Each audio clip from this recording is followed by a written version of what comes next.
Hello, everyone. Welcome to a early bird show, early bird episode. Yeah. So we're starting a little earlier. We're trying new things here on the show. We didn't do a stream last week because Island. was off on his island, his gallivanting adventures on his island, treasure hunting. So yeah, no stream last week, but this week we're back and we're Yeah. we're a little bit refreshed for a little bit. We're feeling a little better, you know. Yeah, did a lot of stuff. Back into the game. Yeah, did all the things. Yeah, that kitchen stuff I mentioned last week or last time. The guy is coming next week, or middle of the coming week. Hey. So it's happening. It's happening. Things are happening. Strange people are going into my house and doing stuff. Yeah, I know that feel. Yeah. I'd have a toilet replaced. So but these people are coming for like 2 weeks, or at least for 2 weeks. My home is not my own for a bit. Yeah, big job. Yeah. And yeah, so but meanwhile, Nertsew, I've been on the Ring Fit again a little bit. Oh yeah, but working out, doing a bit of fitness. A little bit. Last time I did last year's I saw on the save files. I did also a bit.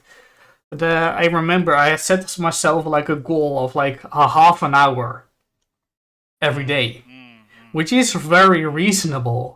But maybe not right away from nothing. So, and of course, Yeah, you kind of gotta ease yourself into that, yeah.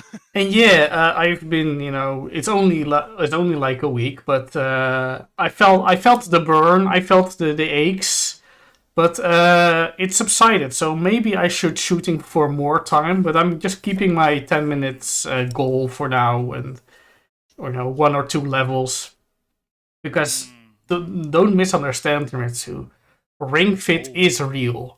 It is actual exercise. It's real life. Yes. It's real. It's not some fancy DVD or something that you can kind of ignore. Ring Fit will demand you exercise. I've watched the VTubers. I know.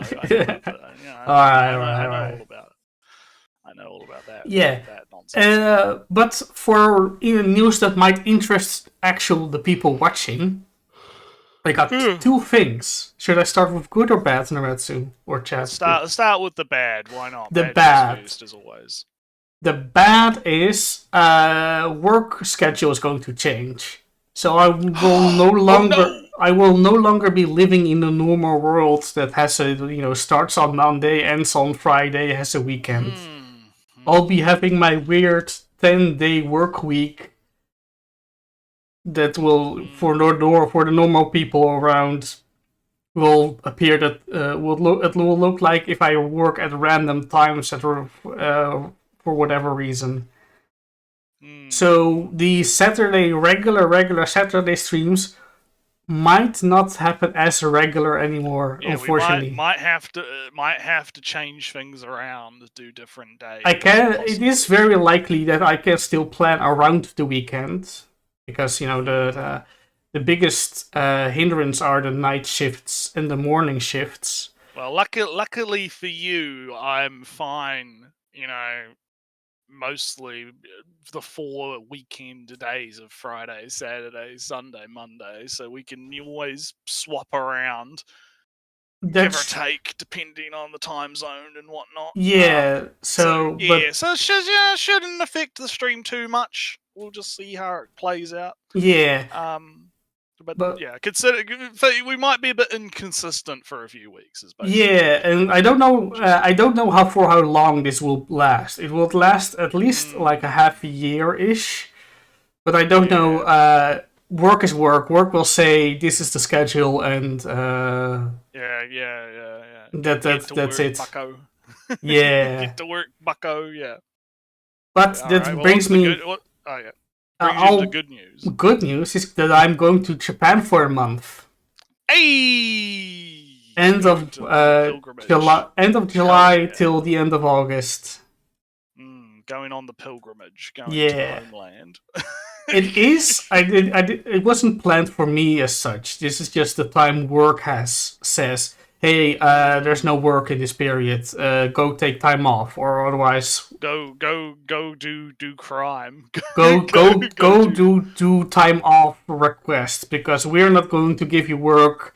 You might as well use those vacation hours. Yeah. To go do thing. Yeah. And it is the time, Nertsew. Comic-Cat is on like the 15th of August. Ooh. So that's my plan. We're gonna get a live report. That'll be pretty cool. Sitting out in the sun, getting sunburnt in the lines. So get your dojins. Yeah. You have to set up finally. Of course. Oh no. I would have to. We'll have to work on that because we got the I've got the setup for game. I have the setup for game streams, but I don't have like the setup for actual streams. So because of course everything is done on my end. I have the big control of all the. If I do it on my end, there might be some changes, might be some differences. Yeah, that's all right. Different styles. We'll figure it out. We'll figure it out. We'll see how we go.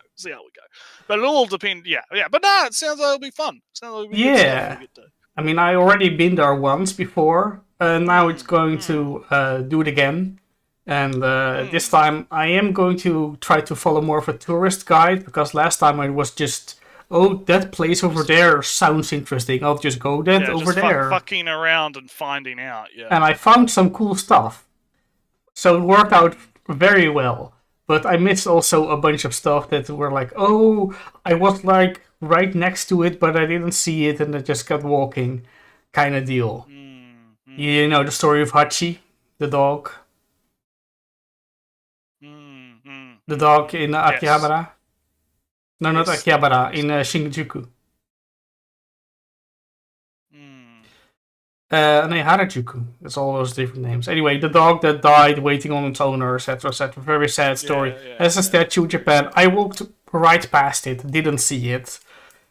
So I have to go and see it actually. And there are more of these things. But anyway, I haven't planned it out very, in much detail. I have to check out how to actually get into Comic-Cat for real. But I have time. Plenty of time. Good stuff. Yeah. Anything on your end, Nertsew, on the other side of the world? Not particularly, but I do want to talk about NVIDIA. Might as well get this out the way. So big. You know about the big fancy graphics cards, Ellie. You know about big yes. 50,000. Oh man, it's gonna be so cool. We're gonna get a new generation of graphics cards because I'm in the market. Yes. The 1080 Ti, it's chugging along. It's doing its job. You mean I mentioned that I might get it, just to upgrade and give the thing to my little brother. Yeah, so I gotta say, reviews are not looking too good. No, I saw some reviews that said it's basically the same performance for 1,000 more. It's a bit like. Well, I mean, I'm not in the market for a 90 because I would not. Fucking no. I would be. I had my no. I'm not in the market for that because too much money. I'm not fucking playing that rat race. But I was more in the market for the 80, but then it's like, man, that is some disappointing numbers on that 80. Holy shit. Holy shit. No, because I was in the market, right? Because 2 weeks ago I said I might get it, but last week when there was no stream, I thought, nah, I'm not going to do it. And now this week I hear it's also not worth the effort. So well, it's not worth the effort because they don't fucking exist. No. So the TLDR is, and Gamers and Nexus did a really good video on this. So, Ellie, do you want to know how many 4090s exist in America right now? 4090s, a lot? No, 5080s. Not a lot. Gamers and Nexus rang up a whole bunch of retailers and stores and contacts that they had. And they found out that there was about 350 in the whole country. 300? Yes. How many of those were reviewers? Free review material?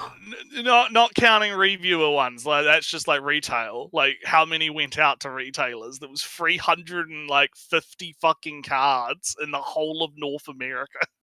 So imagine what it would be like down here or in where you live. It's fucking like it's a mess. I don't know what is Nvidia fucking cooking. Like what the fuck are they doing? Why would you launch with so little of these things existing? And that's including like the partner cards too. That's not just like the founders edition. That's like the fucking like that's like all of them in general. Like what the fuck is going on there? You know, like holy shit. So I did read because I was like just for a thingy. I did read like that a bot got the entire European supplier for something. I wouldn't be fucking surprised. There was a guy, so in the Gamers Nexus video, there was a funny thing where a guy accidentally brought 2 of them. He accidentally brought 2 of them, and Steve was like, he might not have chosen the Scalper Life, but the Scalper Life chose him. Because he's got this extra one. So yeah, it's been a mess. It's been a real mess. I didn't because they launched it like 3 in the morning for me, so there was no fucking way I was gonna like. I'm not gonna fucking stay up for that, and I'm not gonna even try. Like, there's no fucking way. And considering the prices too, right? Like they're pretty like a 5080 is like probably around like $2,500 to $3,000 based on what one you get. Like it depends.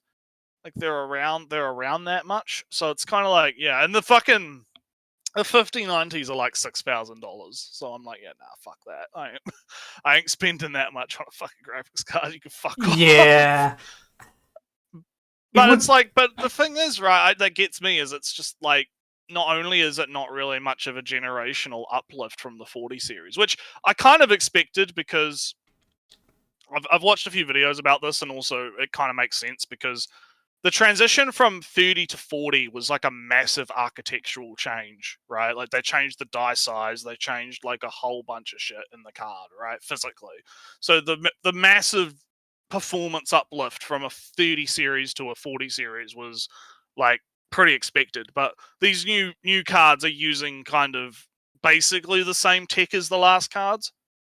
So you know, I wasn't expecting like a massive generational uplift, but it's still kind of sad that like a 5080 is like barely able to reach like 4090 speeds, right? Or 4090 like performance, right? It's a little bit I don't know. So I'm probably going to be waiting. Like I'm just going to wait until, because I mean the 70s are going to come out like in February. We don't know exactly when yet, but they're probably into February. So they'll come out. We'll see how much they are, and then I'm probably going to wait till like October to get stuff done. Because that's when Windows you're going to have to Windows 11 if you're not on Windows 11 or anything. So yeah. The money I would have spent on it went into the mortgage. Like, all right, not spending this money up. All right, into the mortgage. I've got the money put away for it. Like I've got enough to probably get a 5080, but it's just like I'm gonna have to wait for them to exist first, right? Might as well just wait. Like I think people like. It's the same thing with a lot of things, right? Where I feel like people kind of do themselves a disservice by trying to be like the first one through the door. Right, like just wait a few months, you know, just okay, you know, it's not like you know that I will be getting the Switch though. Switch 2. Yeah. They only release like 10 Switches for the whole of Europe. There's only like 10 of the fucking things. So some of the I'll cap this off in a second, but like some of the, because I saw 5 hours like scarcity, ain't it grand? Like one of the like possible reasons for the low stock is they possibly like Steve brings this up in the video. He talks about how it could be because of the tariff situation in America, where they want to rush the cards out the door so that they can get them in the country before the tariffs come in, basically. or something like that. That was like one theory. There's like a few theories around it. Like my personal theory is just NVIDIA is like Jason Wong and his fucking like memes on stage. He's just a fucking insane person, and and he's like, yeah, no, we'll just release the card when we haven't even like actually manufactured any of them. Like, why? Who cares? Who gives a fuck about those gamers? We got to sell to Ellie. We got to sell to those AI guys, right? We got to sell those AI cards to the AI guys. We got to fuck the gamers. Who gives a fuck about gamers? Fuck them. That's what I think happened. It's just like, nah, fuck it. But yeah, anyway, so that happened, and that was a funny. Funny yeah, but anyway, we should probably talk about animation. All right, I can switch to. So we're gonna watch a video about the golden age, and not the berserk golden age. It's the golden age. The golden age of anime is over. It's over. The last. We are so done. We're so over. We're so done. It's over. It's so over. Yeah, pretty much. Anime is in its last golden era. Like, before we get into that, I already got a problem right off the gate because this is my hot take. That's probably going to sum up the whole 15-minute video, right? Golden Age doesn't exist. No, not really. Exist. And the reason it doesn't exist, right? The reason it doesn't exist is because if you ask someone in their like 60s, they're going to tell you that when they were watching anime, that was the golden age. Yeah, right? Of course it was. The 80s and the 90s, right? That was the real golden. No. And then you ask someone who was me, who was watching stuff like Full Metal Alchemist Brotherhood and all that kind of stuff back in the day, right? They'll tell you, no, that was the golden age. No, the Moe age, Ellie, that was the golden age. Before all these isekais, when the mecha shows, that was the, so yes. I don't think you can actually say, like, in terms of the way that people tend to use that term, right, of golden age, I think that it doesn't actually exist. It's just like a perception problem, right? It's people looking back at what they interacted with when they were younger and thinking that was better than what they're getting now and having that rose-tinted glasses effect. That's my hot take. I don't know if you've got a hot take and cap it off. I don't know. Some genres cycle and go back and will return and then leave again. Sometimes, sadly, a genre disappears. It happens.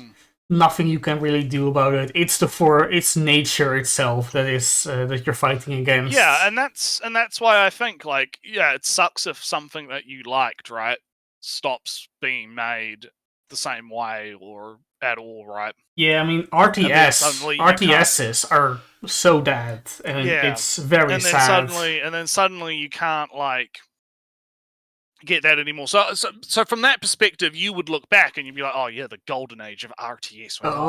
Red Alert, coming out. StarCraft, Warcraft, and Age of Empires, of course. The golden age was when I could stay up till 12, binging random 12-episode anime shows that had tags that I liked. Exactly, Sammy. That's kind of where I'm getting at. It's like, yeah, it's a perception thing, right? That's my hot take on the matter. But before we get into the video, I have to move the can up to the microphone. And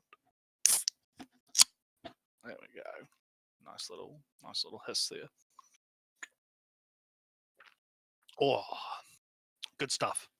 So anyway, let's hear what this man's got to say about the golden age. Well, we're going to hear what Vic Mignogna has to say first, because random Vic Mignogna showing up in the video. So let's go. I heard a story. I don't know if it's true or not. It may very well be, but that after World War II, when Japan had been defeated and, they sent artists and animators to America to study animation because Walt Disney had kind of become the name in animation. And they went home saying, we don't have the money to do something like that. We can't afford. All right, so we can stop right here. Yeah, I knew this was going to trigger you. I knew this was going to trigger you. Because we know it's not true. We did the... Yeah. What was the video from? Was it Lex something? Or was it somebody else? Yeah, they have a. Yeah, we watched. It was one of those videos where we talked, where the guy went over the history and the thing. So yeah, we. But look, Vic, I love you, man. But look, okay. To be fair to Vic, right? It's a very normie take. Yeah. Right? It's a very normie take. He probably heard it somewhere. He prefaces that he's like, oh, I don't know. Might be true, might not. Maybe right? I'm going to cut you off. This is when people say this is often the basis they're going to build an entire world for you on. Of course, yeah, I heard this, and it might not be true, but let me just build on the predictive future for the next 10 years. Build on the shaky foundations of what Vic Mignogna has to say. Yeah. It's like, look, Vic, come on. Yeah, I love you, man, but. Let's continue. Elaborate spectacle of animation. And so what they decided was to focus more on story. And wow. It is becoming more difficult. All right, so that's the end of the big part. I wanted to kind of, I know I pulls and repulls, but it was more because like I kind of want to counter the authoritative claim of Vic Mignogna, right? No, but yeah, because he's wrong. It's easy. They focused more on story because they didn't have the money to do now, and it's like, okay, it might be true that money was probably tight and they had more basic animation and whatnot at the time, right? I mean, I'm pretty sure that was something that came up in one of those history videos, right? Talk about things. Well, but it's kind of like I remember stuff. My issue isn't necessarily with like this, like the actual information. It's more like the authoritative nature. No, this is what happened, right? Especially when it's on already shaky foundation with the, they sent animators to him. Like which animators? What government? Did Tezuka go over to America? Right? Did Tezuka meet Walt Disney? Right? Like, the Japanese government sent over the animator for what reason? Why just not buy the stuff or something? Which animators? Who went over to America to study animation and come back? Like why? Because from my understanding, it was more like they got a lot of American animation from America when after the war, right? They got Disney movies, right? And so they could watch the Disney movies and they could get inspired by the Disney movies and go, hey, why can't we do something like that, right? So I don't recall any history of like, oh, they sent the nebulous animators, right? The nameless, faceless animators over to America to like do. That's where I have a problem with this, right? It's a bit too wishy-washy and a bit too, authoritative for something that's a bit, shaky ground. Yeah, and I have a feeling, Nertsew, that this video won't address that part at all. Yeah. But why include it then? Owen Guy saying something that's probably going to be vaguely in agreement with my take, right? But don't not include it in your actual thing. That's a prediction for what the video is going to do. I don't know. Yeah, I don't know either. I only watched like a minute of this just to kind of pre-watch it. Like I don't know what's going to happen after basically here. So the test subjects, those Japanese sent test subjects to Disney. All right, let's get to it. So let's see what the man's actual point's going to be. Let's see what he's going to say. Spy Family producer explains why long anime series are becoming impossible. Now, before I dive into this article that has... It's TikTok. No, he's going to be talking about this... the subtitle thing. That's so... TikTok-ish. Yeah, a little bit. But he's going to be talking about this article, so I'm interested to see what it is. Is it from Game Rant or something? Or something that like Screen Rant? Go back a little bit. Can't tell. I've seen this site before. I know a tiny bit of how the sites operate. Demon Slayer Megan was a bold risk that represents the future. Jujutsu Kaisen animators open up about the future of anime. Believe it or not, one of anime's top piracy sites now brings in more money than Disney. This is something that I heard somebody say. I believe it. And it makes sense. That's the basis for what I'm going to say, right? That's bullshit. Maybe.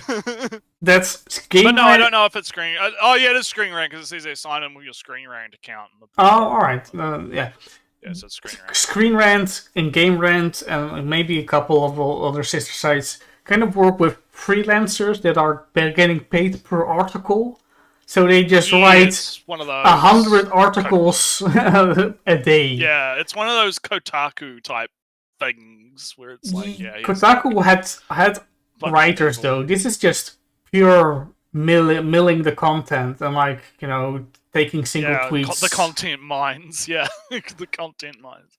But so anyway, it's becoming difficult. Spy X Family, long anime series becoming impossible. I guess we'll find out. I guess. Yeah. Yeah.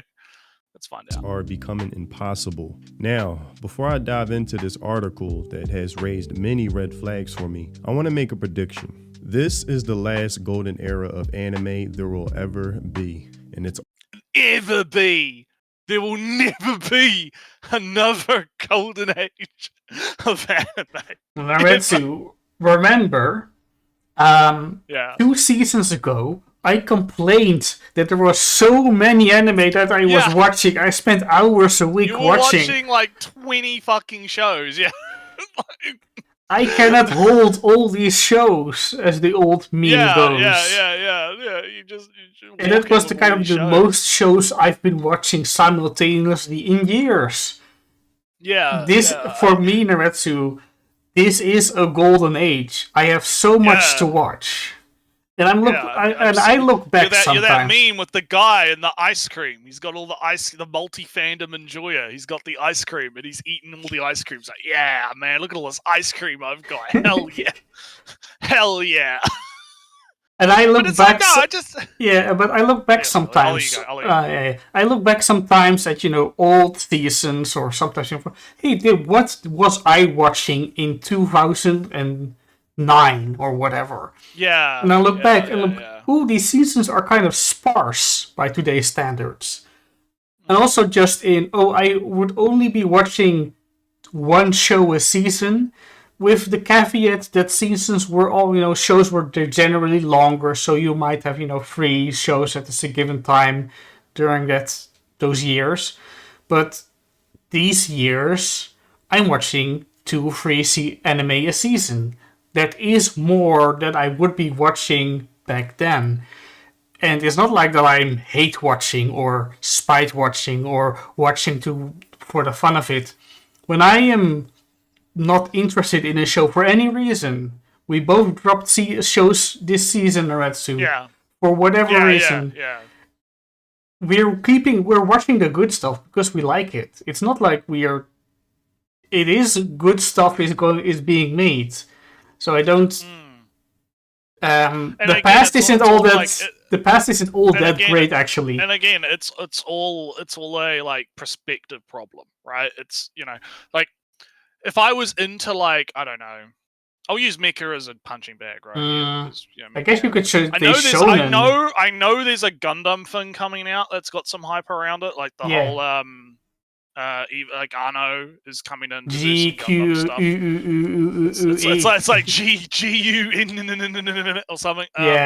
Apparently it's like an alt history thing where Char gets the Gundam or something. But it's like but basically like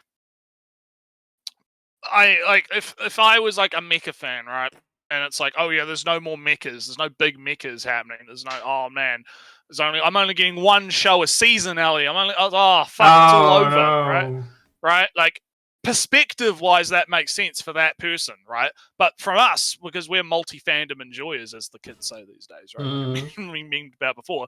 We're watching all kinds of stuff. We're watching all kinds of different shows that all have different genres and all have different things. And some we like, some we don't like, and we have fun enjoying the anime, right?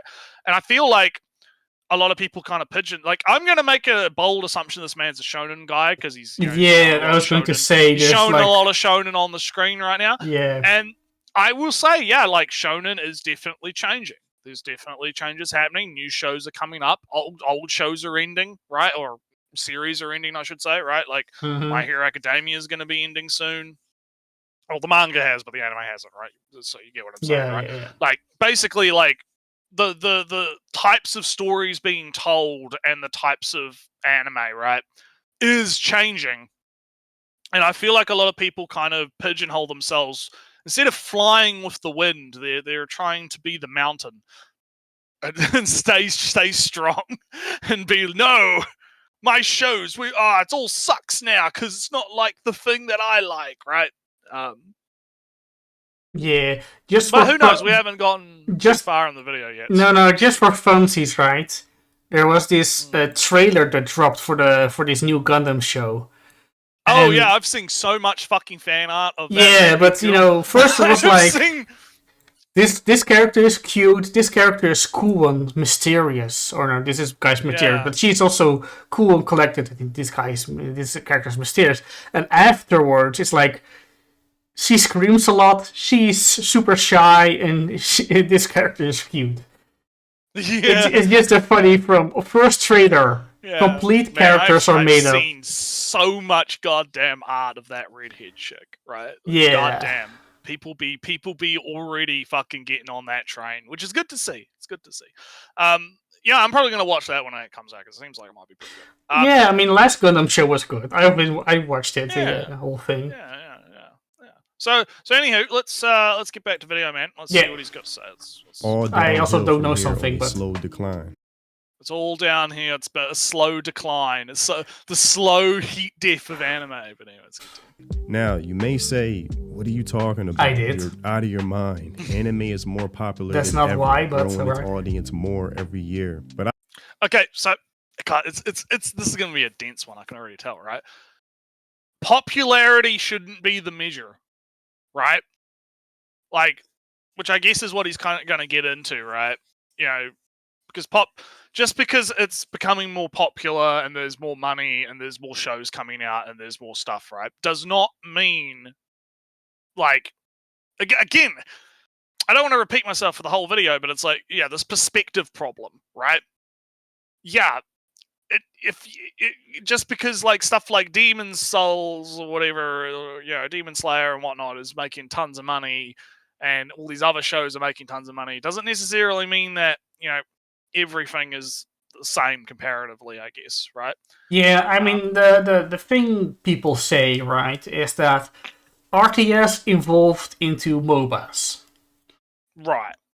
I don't like MOBAs. So, yeah. That's the end of RTS. Doesn't matter that MOBAs are more popular, that the successor to RTS is more popular. I don't like it. Therefore, yeah, fuck you. I don't care what you say about, it's more popular than ever. On the reverse side... that's the thing. Like, popular things can be shit. Right? And of course, on the reverse side, I'm watching more anime. So anime is better. That's there's more things that have captivated my interest, right? It's that simple. That's kind of the deal. Yeah, more good stuff. It really is that simple, yeah. Less RTS, less good RTS, I'm sad. More anime, more good anime, I'm happy. Yeah, exactly. So anywho, let's continue. I don't mean as far as popularity or money made, because I do project it will make much more money in the coming years, but I mean as far as without inflation, storytelling. yeah. But he's talking about quality. But let's let him cook. And type of character archetypes anime fans have enjoyed for decades. And the reason being, it's just become way too popular. It's almost like a natural law that occurs with any artistic endeavor that becomes too mainstream, with only a few exceptions. And I'm seeing it follow the same patterns that have already led to the destruction of many other properties and franchises, to the point I may just have to accept it's inevitable. The same way I have years ago when it came to Marvel and DC, or just Western entertainment as a whole. Knowing they no longer are making entertainment for me, but only obsessed with this thing called the modern audience. Why is there no subtitles here? I'm... Also, let's pause for a minute. Nertsew, superheroes never interested me. No. I don't think that... And comics were never super popular. Right? So, So, well, here's the thing. I'm not a massive comic guy, right? I somewhat know of the comics, right? I somewhat know of the comics. I watch a Marvel movie here and there, right? But I do get where he's coming from, right? Because there has been a problem with Western entertainment where it has gotten corporatized, and that has led to a massive drop in the quality of things because they're going after like this modern audience, which I would probably reclassify as like general audience, I guess. Like, this is a problem that I feel happens when things do get too big, right? Because they want to try to appeal to everyone, right? But the problem is when you appeal to everyone, you don't actually appeal to everyone. You appeal to no one because you're not actually honing in. You're not honing in, right? And I think that while I can see anime possibly going in that direction, right, as it gets more popular and as it starts globalizing more, right, I could kind of see where he's coming from with it. I don't necessarily... I don't know. I don't necessarily feel like we're there yet. So right? let me... the problem, I guess, with Western comics is that it's super centralized. Right? You got DC and Marvel. Yeah. And yeah, you can try like to you can't just like make a Batman comic. No, right? But even if you didn't make a Batman comic, you did other comic.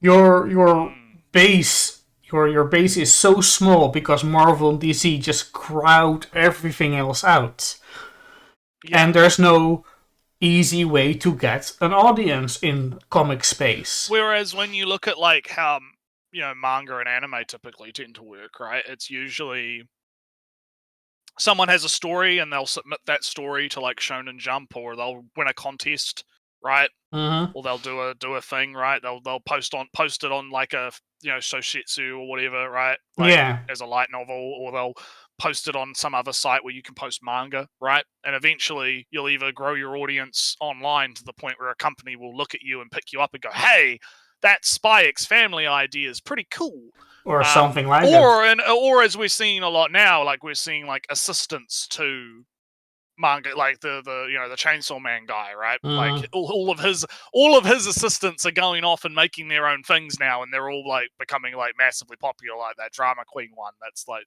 the political one with the aliens, right? Like there's stuff like that is happening because it's not. I think you're onto something with the centralization thing, right? Because even though it is centralized in the sense of like, yes, you have Shonen Jump or you have these other magazines, right? These big companies that publish stuff, they're getting the from the source, right? The source of those stories is still decentralized. It's still just people wanting to tell a story and then submitting it to whatever publisher, or being picked up by someone that scouts them or something like that. And whereas the way that I believe, I don't know as much about the comics industry in America, so I'm not too familiar with it, so I could be wrong, but I believe it is a lot more Marvel and whatnot. They hire different writers and this is what I was going to say. What I was going to say next. If you want to make it big in Jump or any other magazine in Japan, you come with your own story.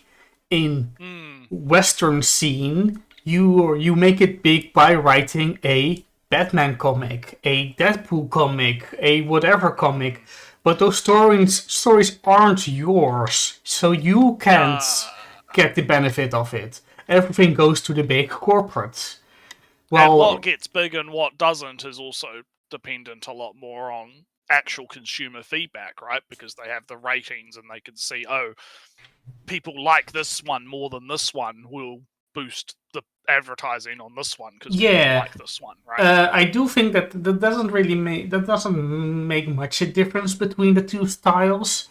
It's just that if you make a great story in Shonen Jump, you get a lot of credit, you get an anime, your story, your characters, etc., and your assistants can go make their own stories and whatnot. Whilst over in the America, with your name a character Nertsew, I don't care, Loki or something. If you make a comic, a great comic about Loki, guess what? Your next story, nobody cares. It's not Loki. Yeah, and or they might not even know that you're the guy doing it at all. Yeah, it's just right? Marvel that did it. Because I can't name anyone that's worked on a Marvel comic at all. Like, I don't know. Like, I know names like, I mean, I probably don't know the names because of the autism, but I can recognize, Fujimoto and, Chainsaw Man guy, the Naruto author, the Bleach author, right? Like, I know those authors. I've seen their faces in interviews and stuff, right? Like, I know them as people in a sense, right? Whereas with a lot of Western stuff, it's like, it doesn't really, translate, right? I can't comment on that much because I'm not in the scene. Maybe they are very well known, but I don't know. Yeah, who knows? But like, getting back to the point though, right? Because the guy's kind of making a very like, he's not saying obviously like the political angle yet. I assume he might. But I think that actually is part of the, wanting to try to appeal to everyone type thing. Because you have these people that, are working at Marvel or DC or whatever, and they're trying to, they're thinking, oh, what would appeal to me and my in-group or whatever, right? And so that's where you get a lot of this, like, oh, we're going to add all of this politics that no one actually wants, but my very select group of political extremists really fucking love this politics stuff, right? I feel another problem with that, right? Every story has its own political narrative, its own political bias and story to tell or say. Okay, but no, let me continue. I'm kind of cutting you off. I'm going to let you finish. No, I want to cut you off because when I'm saying political, I'm not talking about that. I'm talking very specifically, and I have to make it very clear, about when you have authors adding, like, overt political propaganda. Yes. I'm on that vein. Don't worry. I just want to make sure we're on the same page, because I get what you're saying, where it's like, yeah, no, everything's political or whatever. No. I'm very specifically saying, like, ask me about my feminist agenda T-shirts and fucking unsolicited opinions about Israel and that kind of shit. Right? I'm not talking about like Nertsew. I'm making a story about immigrants or something. We're on the same page, but let me finish right here, right? Okay, all right. When somebody in Japan does it, it's their own story. When you do it in Marvel, you're tainting the character and people get mad. Right, yeah, no, okay, I see where you're going. Yeah. That's my thing. Yeah. So that's interesting. Yeah, in Japan, in your Jump, you can make your stupid and wild and whatever political statements with your characters. Yeah, you can make your story about the Americalians. Your Fire Force characters that say stupid stuff. Suddenly it's all about some political statement or whatever. Oh yeah, the government bad. Yeah, yeah. Or author doing his stuff with his own work. Yeah, no, I get where you come from. Five-O's kind of on point. Like there's a difference between Metal Gear Solid and Dustborn, right? And that's kind of what I was saying. Is like, yeah, there's a difference between like. But there's also a difference between Metal Gear Solid exists, and now there's suddenly a Dustborn writer that has Snake as a character in the Metal Gear universe. And because, I mean, at the end of the day, right, people can make whatever the fuck they want to make, right? I'm not going to say that you can't make that kind of stuff. I'm just bringing it up as kind of like, if we're talking about like the generalized vibes, right, between the two different types of media is kind of part of it. Yeah, so that's all to say that I keep trying to cuck Peter Parker, yeah. I mean, if there were woke ideas in manga or whatever, the JP equivalent, you would probably not know. That is kind of true, although I think it kind of... Yeah, I think there is a little bit of that, but it would depend on like how specific the politics are, right? Because obviously we're not like in tune with like... I mean, I'm a little bit in tune with Japanese politics, but not super. But like something like Drama Queen. That is fucking overtly. that guy is overtly making a statement in that manga. I'm gonna say it. Like he is cooking. He is really cooking with that. And people were like, because people, and this actually goes into Samuel's point a little bit, right? People not knowing, right? It's not necessarily people don't know, it's that they misfire. Because people were like, oh, he's talking about black people, right? And I think that is actually really interesting because it shows like, it's almost like the orcs are black people debate in D&D and stuff, right, Ellie? Right? Where you have people that are like, oh, I look at this thing, right? And I see X, right? When you actually dig a little bit deeper, no, it's not actually about black people. It's about Americans. It's about fucking Americans in general, not just, like, not black people specifically, just Americans. And it's, like, pretty blatant, like, because I've been reading more of the chapters of that, and it's, like, the way that he designs the aliens, it's, like, some of them, like, are pretty, like, I wouldn't say stereotypically American, but they definitely give up, like, oh, these are not Japanese people, right, vibe in the alien design. I don't know, oh. I haven't read or really knew of Drama Queen. I think you should. I think you'd be into it. It's quite interesting, because it's like, you know, it's like these aliens, they show up and give all this technology to humanity. It's basically like, oh, they immigrate to Earth, and in exchange they give all this technology. But the aliens all act like assholes, and they're all entitled, and they're like, oh, yeah, we're so cool because we're aliens and stuff. One of the, like, main characters has like there's a car crash, and the alien is responsible for like a car crash and a hit and run that kills his family. Oh, that sounds very like Okinawa military base. Yes, but he gets, but the alien gets away with it because he's an alien. Ah, right? That's very Okinawa base. Yeah, you see where I'm coming from? Like, you can, you know, and that's like his motivation for killing the aliens, right? Because he's like, fuck them, they're, you know.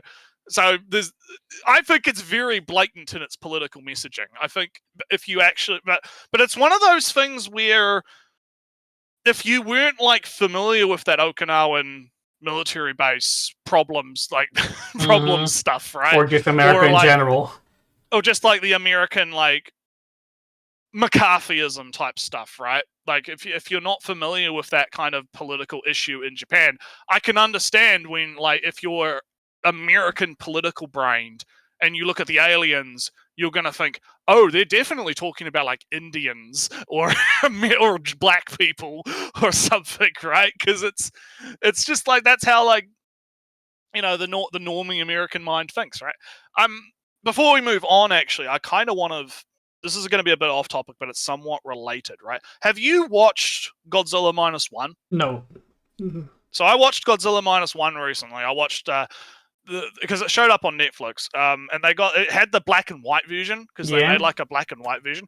So this is related. I'm going to tie this in. Just give me a sec. So Godzilla -1 is about the main character who is a kamikaze pilot in World War II, and it takes place right after the war, right? And the opening of the film is the guy he lands on like this repair base on an island with his kamikaze plane. And the mechanic is like, oh, your plane is fucked, apparently. I'll have a look. But I don't see any problems with the plane. And it turns out the guy has deserted his duty to fly out and be a kamikaze pilot and crash into like an American boat or something, right? And the mechanic guy comes up and he's like, yeah, man, don't, you know, I'm on your side. You know, this is a fucking losing war anyway, whatever. You know, you shouldn't have to die for this shit, right? And then Godzilla shows up, but he's a small Godzilla. He's not gone big yet. He's a small Godzilla. Because it's like a prequel kind of movie, or it's meant to be set as like a prequel, sort of. And Godzilla shows up.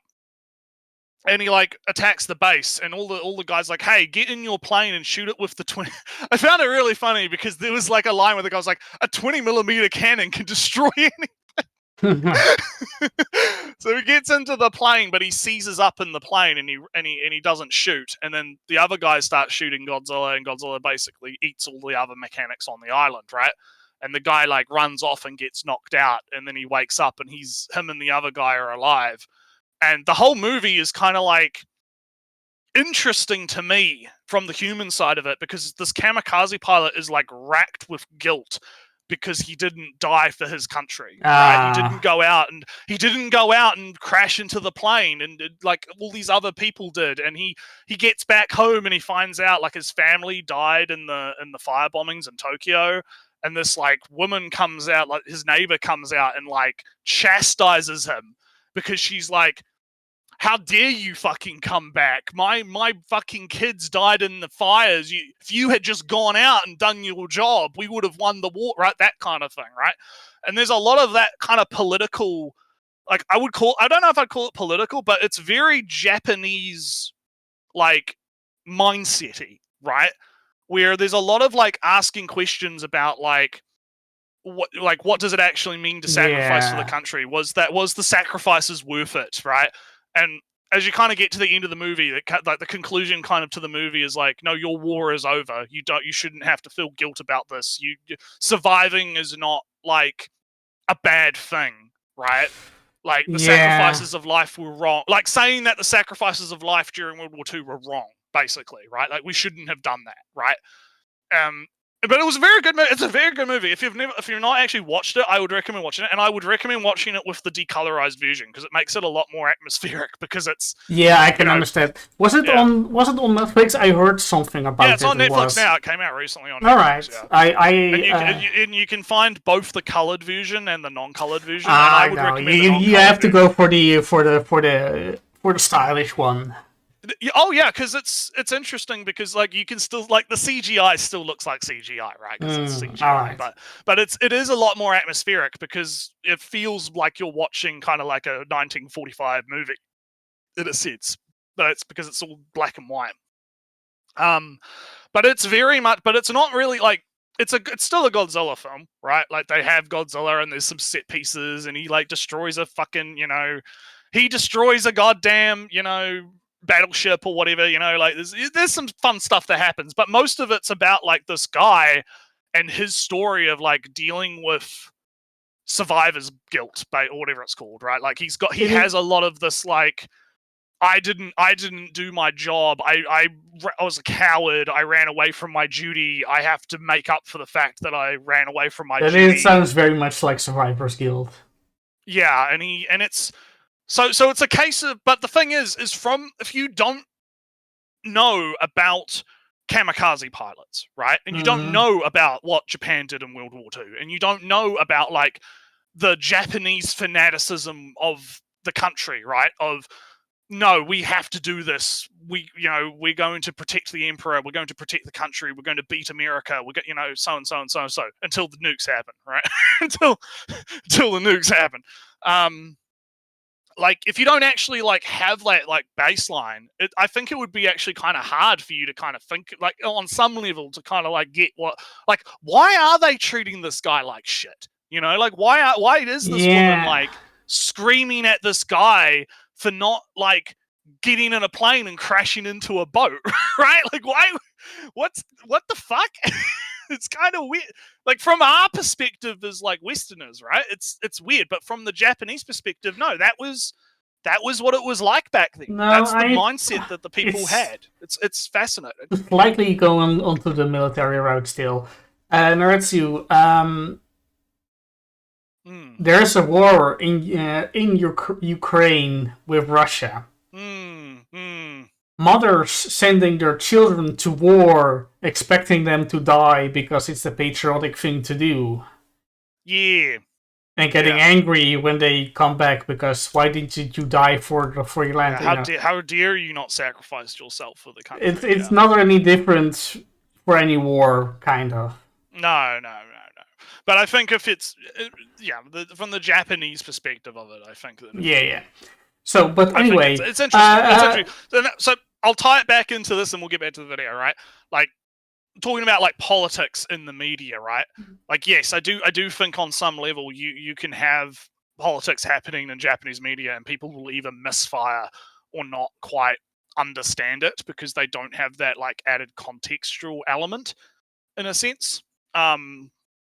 But yeah, it's interesting stuff. So this is all stemmed from him saying that manga or anime or Japan will go the way of the West. Japan is based, yeah.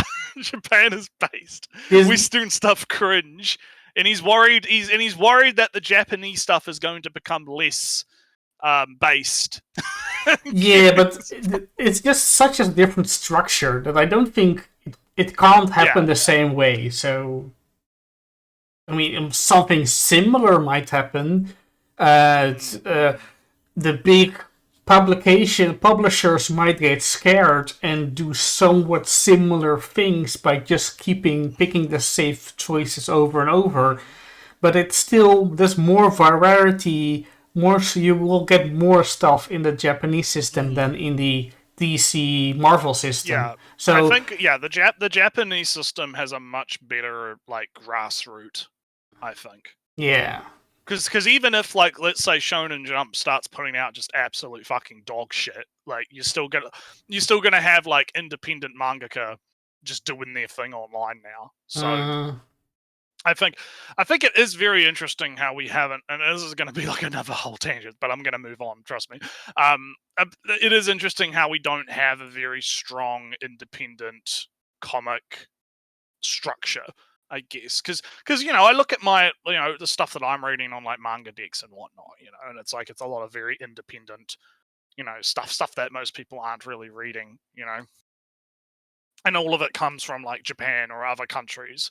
Whereas America seems to there's something going on with the grassroots in America. I don't think it got just pushed out. The big publishers got the distributors, got the stores, and it's all Marvel. And if you sell anything else, you can't. Yeah, there's indie comics out there. Yeah, Five-O's right. There are indie comics out there, but I feel like they're just not as. They're not as. I don't know. It's weird. Maybe it's again perception problems. I'm just not looking hard. Yeah, I know. The indies exist, but I think just that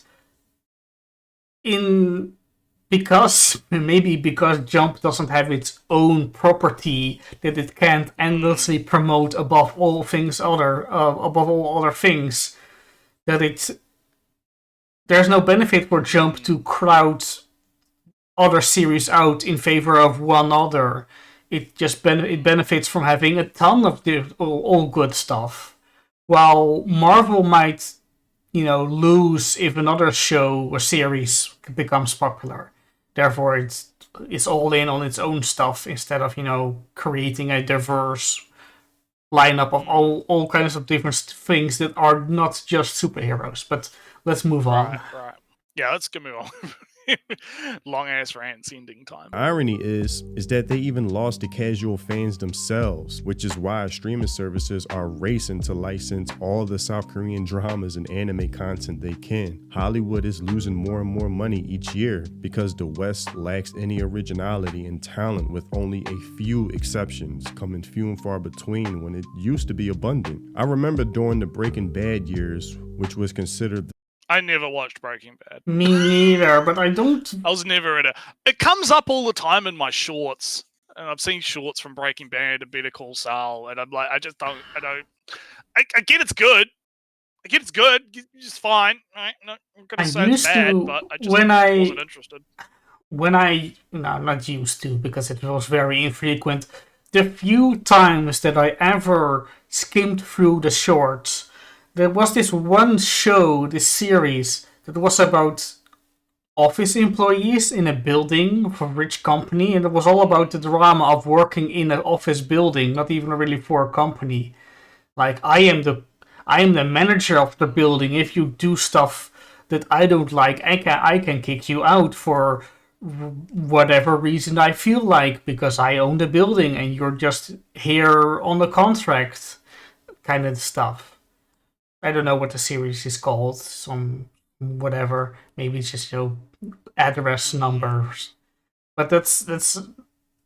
I don't know if the series was even good. And the only show that I know was good was Breaking Bad. But before that, Nertsew, the golden age of television, I remember back in the day, There was a bunch of comedy shows. There was a bunch of 24 and NCIS and Law and Order, all at the same time. And there was Star Trek, Voyager or whatever. Even Enterprise. What was it again? Yeah. All the stuff. I don't think the Golden Age was Breaking Bad. I believe the Golden Age was earlier than that. Because then... Yeah, and again, I think it's just a perception thing, where it's like, I'm going to be saying that a lot this show, I can already tell. I'm going to be stuck in a loop. But it's like, because I didn't watch Breaking Bad, I didn't care about it too much, really. I stopped watching TV probably around that time too, so it's kind of like, I guess Breaking Bad was the same time as Game of Thrones. Game of Thrones was huge. Oh yeah, Game of Thrones was alright. Yeah, I watched Game of Thrones. I never watched Game of Thrones concurrently, but I had fun for a few. Game of Thrones was alright, but it's like, again, it's all subjective, right? Like I don't know if Breaking Bad era would be the golden age of television, but it's whatever. Let's see where the guy's cooking. The golden era of television, and when making TV shows was considered a better move than making movies, because there were so many good shows. Oh, yeah, 24. Oh, there it is. But 24 was years before Breaking Bad. 24 was old as shit. Yeah, it was good though. I remember the sound of the clock when ding, ding, ding, ding, or however you vocalize it. Yeah, it was good. On that time. But it's gotten so bad that now they're looking to bring back Robert Downey and Chris Evans to reprise their roles in Marvel. And I'm like a shark in the water filled with blood. All I sense is desperation, because they realized they were making more money and better films in those years when they were making movies for people like me who were excited to see the next Marvel movie and not treating it like something. So, a problem I have here is that comment about making movies for people like me. Yeah. Right? I'm not a fan of that. No. The reason I'm not a fan of that is because I think I am of the mind that artists, right, shouldn't be making things for like a target. Well, I guess for a target. I'm more into artists. Oh, excuse me, my throat's getting a bit coarse. I'm more into artists that are making art for the sake of making things that they want to make into the world, right? The artists that are creating things not to specifically sell it to a audience or to a person or to a thing, but they're making art because that's the art that they want to see more of, right? They want to make creating for the sake of creating, I guess might be a way to put it.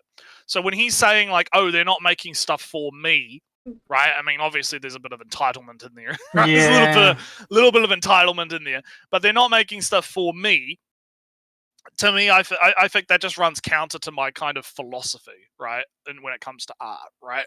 Where I actually do think that if Marvel and, all these like major companies, right, stop to make like doing all of this like focus tested group fucking, oh, we got all the data shows that this is popular, we need to do this, right?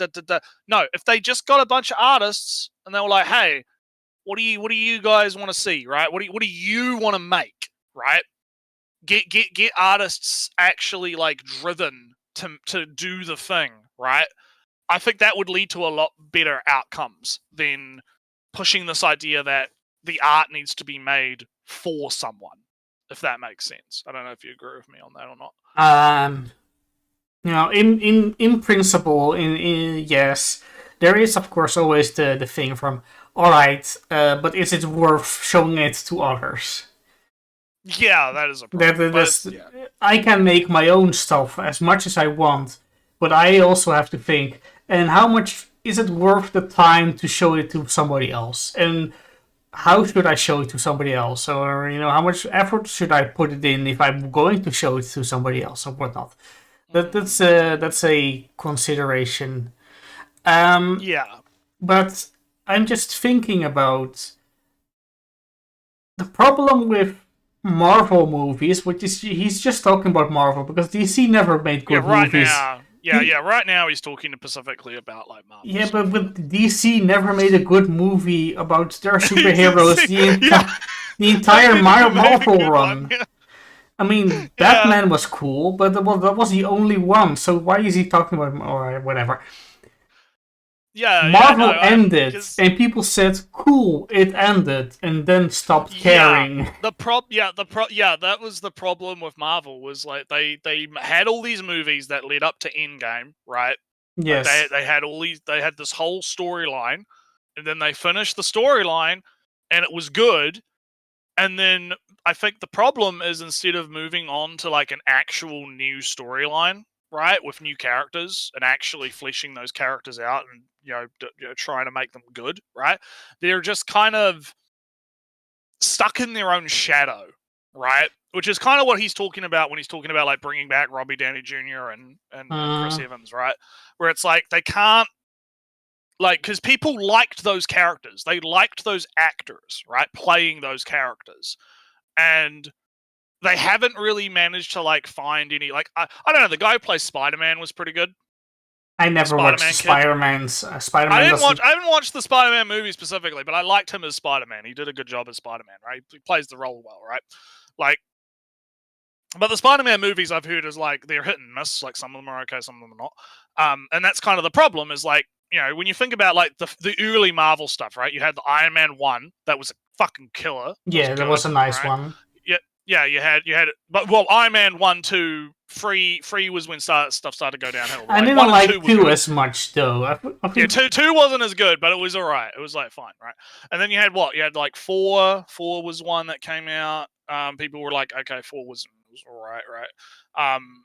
Like, it's kind of weird because you look back at a lot of those early ones and it's kind of like, I didn't watch a lot of those early ones. And like my main vibe I got from them was like, okay, yeah, they're all right. And then Avengers came out. And then when Avengers came out, everyone was like, wow, big, ooh. Yeah, but the thing was, Nertsew, this is kind of, this is the problem of Bionicle, actually. It was just an ever compounding story. You could skip Iron Man 2, 3, 4, how many ever it was, and watch just Iron Man 1 and the Adventures, and you will be good. The story makes sense. But then you got then it got kind of complicated with all the movies. But whatever, you could watch Adventures, and he's here.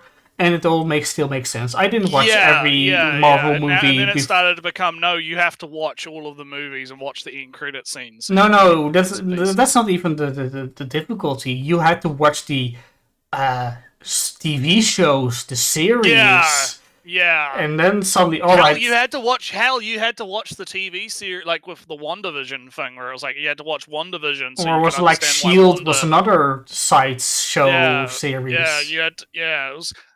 Yeah. Also, just to answer Romero in the chat, I'm kind of like I'm bad with names, but I did like. I honestly liked all the actors for Spider-Man. I actually think because I liked the Sony ones. With what's his name? I can't remember who the actor's name was, but the Sony Spider-Man ones were actually pretty good in my opinion. I actually quite liked those, and of course Sam Raimi stuff is it's good, cheesy but good, right? Cheesy but good. And then I never really understood. I'm all way more a fan of organic wing slapping. I always thought that was kind of cool. How he had like the webs in his hand, like the webbing. Makes more sense than mechanical. It does actually make more sense. But the thing is I feel like that's because like I grew up with that Spider-Man, like as a kid. Like that was the Spider-Man movie I watched as a kid. So it's kind of like to me, Spider-Man always had the organic web slinging, and then eventually, like you'd watch other things, like there was that one TV show where he like goes into space or whatever. And the web sling is technology, and I'm like, wait, what the fuck? I thought Spider-Man just had webs in his hand. Why the fuck is he using it? I mean, it makes more sense. Why doesn't everybody have it? If somebody just can invent web slinging, why doesn't everybody have web slinging? Right? It makes way more sense to be his organic thing with his spider bites and whatnot. It never makes that's side thing. Looping back though. yeah, I feel like part of the there's a bit of shadow being cast in the shadow of what you made before, and I think that was a problem that Marvel's kind of running into now, is they haven't done a really good job setting up like the new generation. Also, when their actors are, domestic abusers, it has to be switched out. Yeah. It doesn't help. Yeah, that guy. Yeah, oh, yeah, that was a whoa, fuck. Also, on the DC end, where your hero is a domestic abuser, kidnapper, and a cult leader, kind of what. Oh yeah, the Flash shit. Yeah, fuck, God. Is very. Yeah. Maybe don't hang your entire series on the good behavior of an actor. Yeah. Stick to shorter stories. But anywho, let's continue. Something to do on a Friday night when I'm bored. I was actually invested. So, as I read this article, I want to draw a few parallels of mistakes that Japanese creators will possibly make that Hollywood has already if they aren't careful. In an interview with Business Insider, 3 prominent producers in the industry sat down to discuss the current state of anime, including Fukushima, who works directly on the anime adaptation of Spy Family. Shout out to my waifu Yor. Alongside Nakasaka. It's not your wife, it's and Lloyd's wife. Yeah. Oh man. Anyways. Mura, producers at Wit Studio and Toho respectively. Now, they comment on the success of Mugen Train, the movie, which was like a boost for anime, pushing it to the mainstream damn near overnight it seems, which I guess you could say is like the gift and the curse. And they say it made anime the main culture rather than a subculture. Now, here's the first red flag that was raised for me. They say when the amount of money that anime makes increases, so too do the budgets awarded to certain projects, leading to higher quality productions. They attribute to Demon Slayer having such breathtaking visuals, along with JJK and Dan having masterfully done animation, which used to be seen as a rarity, is now expected. I am fairly certain, maybe just on vibes, that Dandan's budget isn't that higher or anything than regular shows. I would have to fact check that one. That would have to be a fact check thing. Because there's I don't know if nothing. there's been any data on that. Because there's nothing I can, point that much out that makes it that more intense than other shows, really. No, and I mean, because Demon Slayer is UFO table, right? Yeah, no, it's not. It's I thought it was UFO table. No, UFO table is Denon is not UFO table. It's a show. It's a show. Science Saru. That's the one. That doesn't do a lot of work. I'm having a look. Directed by, based on, produced by, starring, studio. Oh yeah, it was Toho, Aniplex. Yeah. Oh wait, no, it's distributed by. Yeah. Oh no, it was UFO. Yeah, production company UFO table. Oh, done by UFO table. No, Demon Slayer. Oh no, Demon Slayer was UFO table. I was talking about Demon Slayer. No, I was talking about Dan. No. I was making the point, Ellie, that because he's talking about how Demon Slayer the movie, right, and all this big animation, big flash. That's super normal for movie. That's normal for UFO table. Have you fucking watched a UFO table anime? But also, UFO table just always looked flashy. Yeah, it looks flashy, but it's not more expensive because it looks more flashy. Have you fucking watched fucking the Fate Stay Night animes and movies? Like the fucking come on, what the fuck are you talking about? Here because I'm checking to see if I can get some stats. Yeah, while you do that, I'm going to talk to chat about Spiderman, right? Fivo, I get it, but is he that much smarter? And right, and part of Superman's power that he can make it.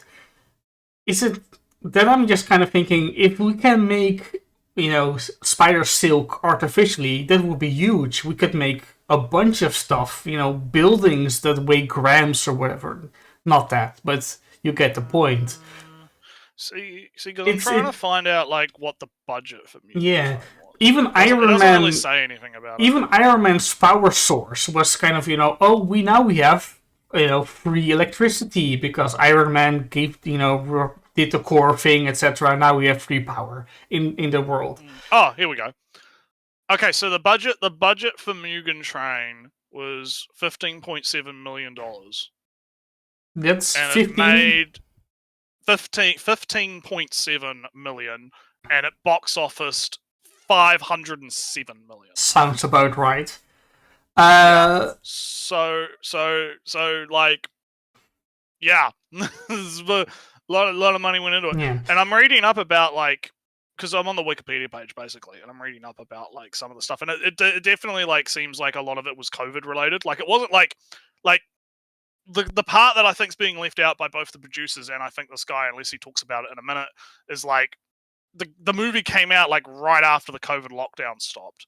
So people were like, man, I gotta go. I want to go out and fucking do something. Man, there's this Demon Slayer movie, right? This is new Demon Slayer movie. Yeah, I know what Demon Slayer is. I'll go see the Demon Slayer movie. And that was like one of the things that they believe was like a factor in why just so many fucking people went to go see it. Because it was like, can you imagine like, yeah, you're cooped up for like, what, 6 months to a year in your house because you can't fucking leave. And you play Animal Crossing because that's the game. You just played Animal Crossing, and then suddenly you're allowed out, and it's like, what, the first thing you're gonna do is like, yeah, I gotta go fucking do something, right? So I kind of like, yeah, that was part of it.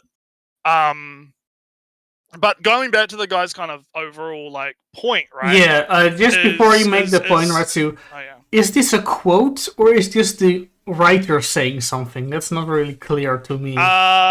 Yeah, it's not really particularly clear either. Yeah, and I just want also to end of chat. I get your points, chat.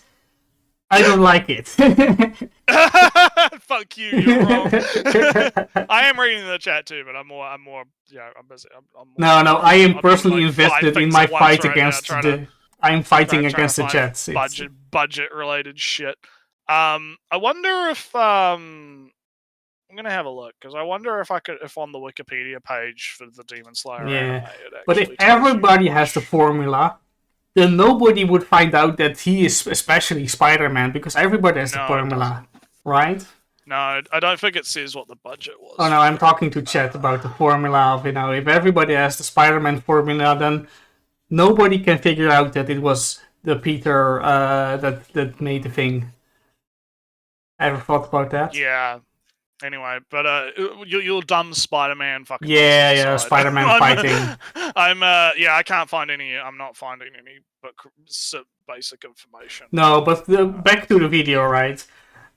Yeah, people might expect that masterly crafted stuff, and it is a rarity, but I think that it's kind of overblown. I mean, I think that there is like a difference in like because UFO table, it's kind of expected that it's going to be a bit flashy. Because UFO table is flashy, but is it higher quality? That's the kind of like I remember everyone was gushing over that one Demon Slayer scene where he like with the water and the sword and cutting off a head or something. Yeah, so it's kind of like I feel like that was already there, right? Like I feel like that was already there. I don't feel like it's something unique to the movie, if that makes sense. Fans have treated. I'm going back to the video now. Jujutsu Kaisen Dadadan is masterfully. Yeah, this sounds more like a quote from the guy than a quote from the actual producer. It sounds more like an article guy who's like, the fans have said that. Because the mapper minds and the fucking like. I don't. Yeah, let's keep seeing what the guy's cooking, and we'll see what happens. To be in every highly anticipated release. Now, standards are great and standards are necessary if you want to maintain a certain level of expected quality. That's how you build brand trust. But I'm not sure if animation should be pushed to the forefront where it needs to be groundbreaking with every episode or release and should be so highly focused on with the type of thinking, the greater the animation will guarantee a greater success. That when something becomes popular, There's this automatic thinking to instantly raise the budget, like it's a reflex, thinking that bigger means better. And going in that direction is what caused the current AAA gaming industry in Hollywood to suffer with these outrageous budgets. So I get what he's saying, and I don't necessarily disagree, because I mean I've been on record saying a number of times that one of the big problems with video games is the budget's being inflated, right? So I don't actually disagree with that, but my thing is I don't know if that's actually happening with anime. Really? Because, like, let's look at this season, right? Like, when I look at this season and I think about, like, are we getting a Dan to Dan this season, Ellie? In terms of, no, like, not the. Not really. No, like, the opening to the Guild Receptionist show is pretty is pretty fucking cool. But like the actual animation in that is like so. It's fine. It's okay. It's not I wouldn't like make a big fucking like, you know. I wouldn't make a big fucking thing out of it. You know, Oji-san, yeah, it's okay. Dr. Stone, yeah, it's okay, right? Red Ranger, big CGI robot, yeah, it's okay. Cat Bestiality show, yeah, that's your neat that's ninja, okay neat ninja show. Yeah, the solo leveling, you know, like, you know, is pretty right. Like every show that I'm watching this season, right? Me specifically, right? I would argue that the animation is fine. You know, like it's nothing to like go like, wow, that was Sakuga, ooh, big, ooh. But it's not like, you know, I'm not feeling like any like massive hype over anything, right? Like I haven't seen any. No, I haven't seen a big Sakuga, big Twitter gif about a fantastic animation. See the gif 5 billion times on Twitter, yeah, or something, yeah. Yeah, so I don't necessarily see that as happening. Like, I don't see this like, oh, every show is pushing the limits and big budgets and big payments and big stuff. Like, you'll get like one of those shows like every season or two-ish sometimes, right? Like, you'll get your Dan to Dan every now and then, or you'll get your, you know, other show every now and then. But I don't think that it's like as common as it's being made out to be. At least that's what I think. So yeah, we'll see. But anywho, let's continue. Hundreds of millions of dollars thrown away. The latest Final Fantasy sold over 3 million copies and was still considered a failure because the budget was. But that's just Square Enix. Do you remember like the Tomb Raider shit? Yeah, every single time. Where they were like, Tomb Raider sold like 12 bazillion gillion copies. But also Deus Ex had the same. Deus Ex had the same thing. Yeah, they're like, it sold like 20 bazillion copies, and Square Enix is still like, yeah, we're in financial ruin. Husbando, we're homeless. Tomb Raider did not sell enough money, you know, we're homeless. So like, no, that's just Square Enix. That's just how they roll. Yeah, it's odd. But again, I don't necessarily disagree, right? I don't necessarily disagree in the context of video gaming, right? I don't disagree, but in the context of anime, I'm not seeing it.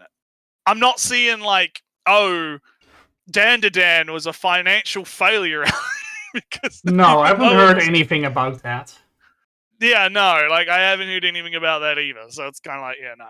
So more data required. So goddamn high. And from what I've seen, the graphics are beautiful. But as I said before, it's only so real you can make the sky and water scene, to where players don't value graphics as much as they did in the 90s or 2000s. And still, that game fell short by Square Enix's own expectations, where a game like Elden Ring doesn't have the best graphics, but has gameplay that has propelled it past its competition even still. The Marvels having nearly $500 million budget, and who the hell saw that movie? It would have had to make $1 billion just to see a profit, having all that CGI and out of this world powers, with the plot taking place all over the universe, because space travel is so cool, but does nothing for the viewer if done to the point it's now redundant. Then when you look at a film like Godzilla -1, made. Oh hey! Well, I mean, look, again, it's weird because it's like, I do agree with him on some level that, yeah, there has been a budget inflation problem with a lot of like Marvel and stuff like From what that. I But am the big heard, but there is I just don't see that in anime. If you had like statistics on this and you were like, hey, this anime cost gazillion dollars to make and it didn't actually bring in that many like actual shit, then I'd be like, yeah, no, all right, yeah, totally, all right, cool, yeah. but also anime is made by production committees and whatnot, so it's the money is already beforehand given to the studio, so the studios don't necessarily make a loss on it. That kind of stuff. Also, the system is completely different. Also, what I was going to say. I remember a thing that one of the reasons why it cost so much, those movies, is because all the CGI is done in the last week or something, right? Super short schedules. I think it's part of it is that, and part of it's marketing, from what I understand. Like, a big part of it is the market is a marketing problem. Especially in video games. If we're talking about video games, marketing is a big money sink, from what I understand. They pour way too much money into we have to hire the big name actor, and then we can advertise the big name actor. That's game. A problem. That kind of thing is where the budget inflation starts to come in, right? But anyway, let's hear him talk about -1, because I just talked about -1. So in Japan, by Japan, had a budget of only 50. She's not showing the black and white version. Oh yeah, film snob. And I mean, I will say, right, the CGI in -1 it's good, but it's clearly it's one of those things where it's CGI, right? Like, you look at it and you go, yeah, Godzilla looks a little bit, you can kind of tell the budget was a little bit low in it, right, in comparison to other things. But at the same time, there's actually I didn't think there was a problem with that. And the reason I didn't think there was a problem with that was because it actually, especially if you watch it in black and white, it just adds to it. It just adds to it, It makes it a bit more authentic, I guess, in a sense. Yeah, but yeah, budget let's let them waffle. Only $15 million that made a profit by the second week, I think. And that ended up being the best Godzilla movie I've ever seen. If when put up against a film like Godzilla vs. Kong, yeah, it's a cool fight, but man, that story in -1 was so well told and grounded. It was the first time I actually rooted for the human characters over Godzilla, because the main character had a whole arc and motivation that kind of spoke to the Yeah. See what It's basically mirroring what I was talking about earlier. Irony that, I watched Godzilla -1, and then all of a sudden the guy, starts talking about it. Oh, man. soul in you, versus a flashy, colorful fight full of human characters I don't give a shit about. Concord, $500 million budget, and who the hell thought that was a good idea? He's just listing off Concord failed. Yeah. It was. I mean, we've talked about it before. There's a whole fucking story behind. This kind of feels like a IP startup. We're going to talk about the movie. Now we're going to talk about the game. Now we're going to talk about the comics, the books, whatever. And again, I can agree with the sentiment the man is presenting here, but I need to see it. I need to see it in anime. I don't see it in anime. Was there if you could find me a story of hey, this anime was being made on this budget and then it flopped, big flop anime, right? No one watched it. Everyone critically panned it. We're talking Berserk 2016 CGI bashing standards, right? They spent $20 gazillion on this anime, and then they it looked like that, right? And it was terrible, and everyone hated it, right? Give me examples like that, right? Recently. Also, I ain't seen it. I ain't seen it. But also, these are just completely different things. The Marvels kind of failed because it was... there's completely different reasons why a movie like the Marvels, right, failed in comparison to Concord. Because Concord has an entire fucking development history thing that we've talked about, where it's like, they saw Overwatch and they're like, let's make it Overwatch, and then like didn't know what to do, Overwatch. and then have a different art style in the beginning, and then it shift to realistic, and there was this whole thing. There's this whole thing around it, and so you have to kind of like, it's the same as like I have a sandwich now. How did we get here? Yeah. We're supposed to be talking about anime, and now we're talking about Concord again. Yeah, it's like. But also, these are all different things. I mean, if I remember correctly, right? Marvels came out during COVID or something, so nobody was. I don't even know that movie came out, to be honest. So Marvels came first out in the time of COVID, so nobody was allowed to go watch it. Two, if it wasn't during COVID, it was just after Endgame. Everybody was done, and now we had a movie with nobodies that nobody knew and nobody cared about. Of course, it was going to do bad. So that's the reason why Marvels failed. The reason why Concord failed. All the examples we did just then. The reason why Name Something Else failed. These are all different things, and the only thing they have in common that was they failed. But you can fail in so many ways, and it still has nothing to do with this fake fear that anime might go the same way. Yeah, again, show me the evidence, right? Show me the big anime that failed, right? Show me the anime movie that came out and no one watched it, right? I mean, there are. I mean, there was the. Yeah, and I mean they probably are. Yeah, we just don't know about them. We have the Minabe line. Do you know what it is? If I have said it correctly, the Minabe line. Well, my point is like, show me like the decline. Like, show me the actual like. Is there something like, because shit's been flopping for hundreds of years? The Manabe. Manabe. The Manabe line. No, so the Manabe line was of a show of an anime called Manabe Straight. Mm-hmm. And it sold so bad that it was the lowest selling thing in a very long time. So that became, did you do better than Manabe? Did you cross the line? Or did you go believe the line? You went believe the Manabe line. And that was a thing for a while. Yeah, so show me that, right?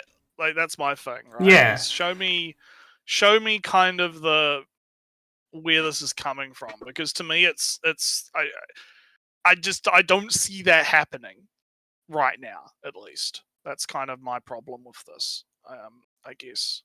So anywho, let's continue. Yeah, I bring all of this up because this is all unsustainable. This flawed way of thinking of just raise the budget, throw more money at it. That's not creativity. Creativity, if anything, means working with limited resources and thinking outside the box that leads to something. Explain why men failed No Nut November to prove anime won't fail.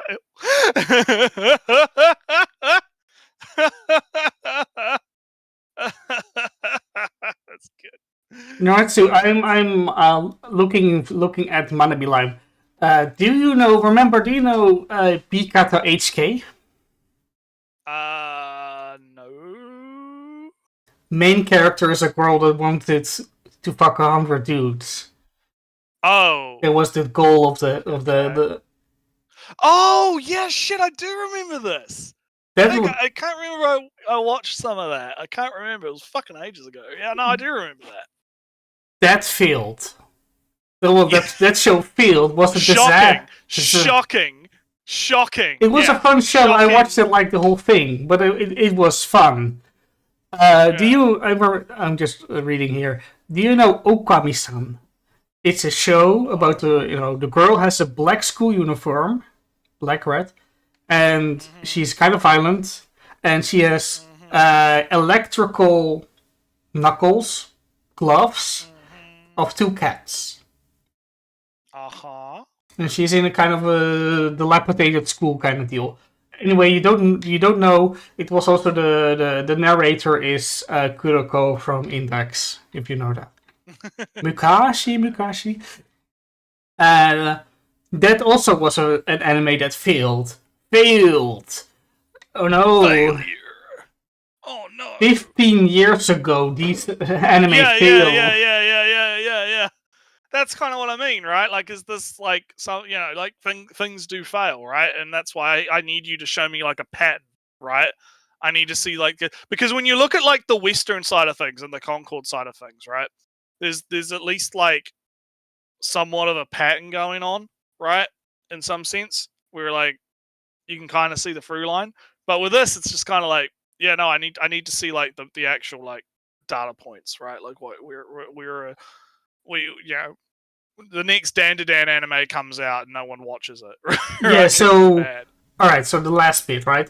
These two shows that I mentioned apparently sold less than 2,000. Oh yeah. The Manabi line is just 3,000, so these didn't cross the Manabi line. Right. And Arakawa Under Bridge was just above the Manabi line, etc., etc.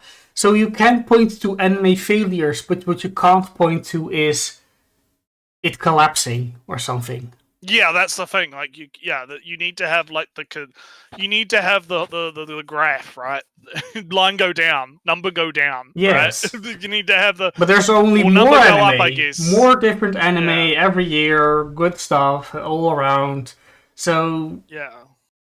I see no proof for this for his fears.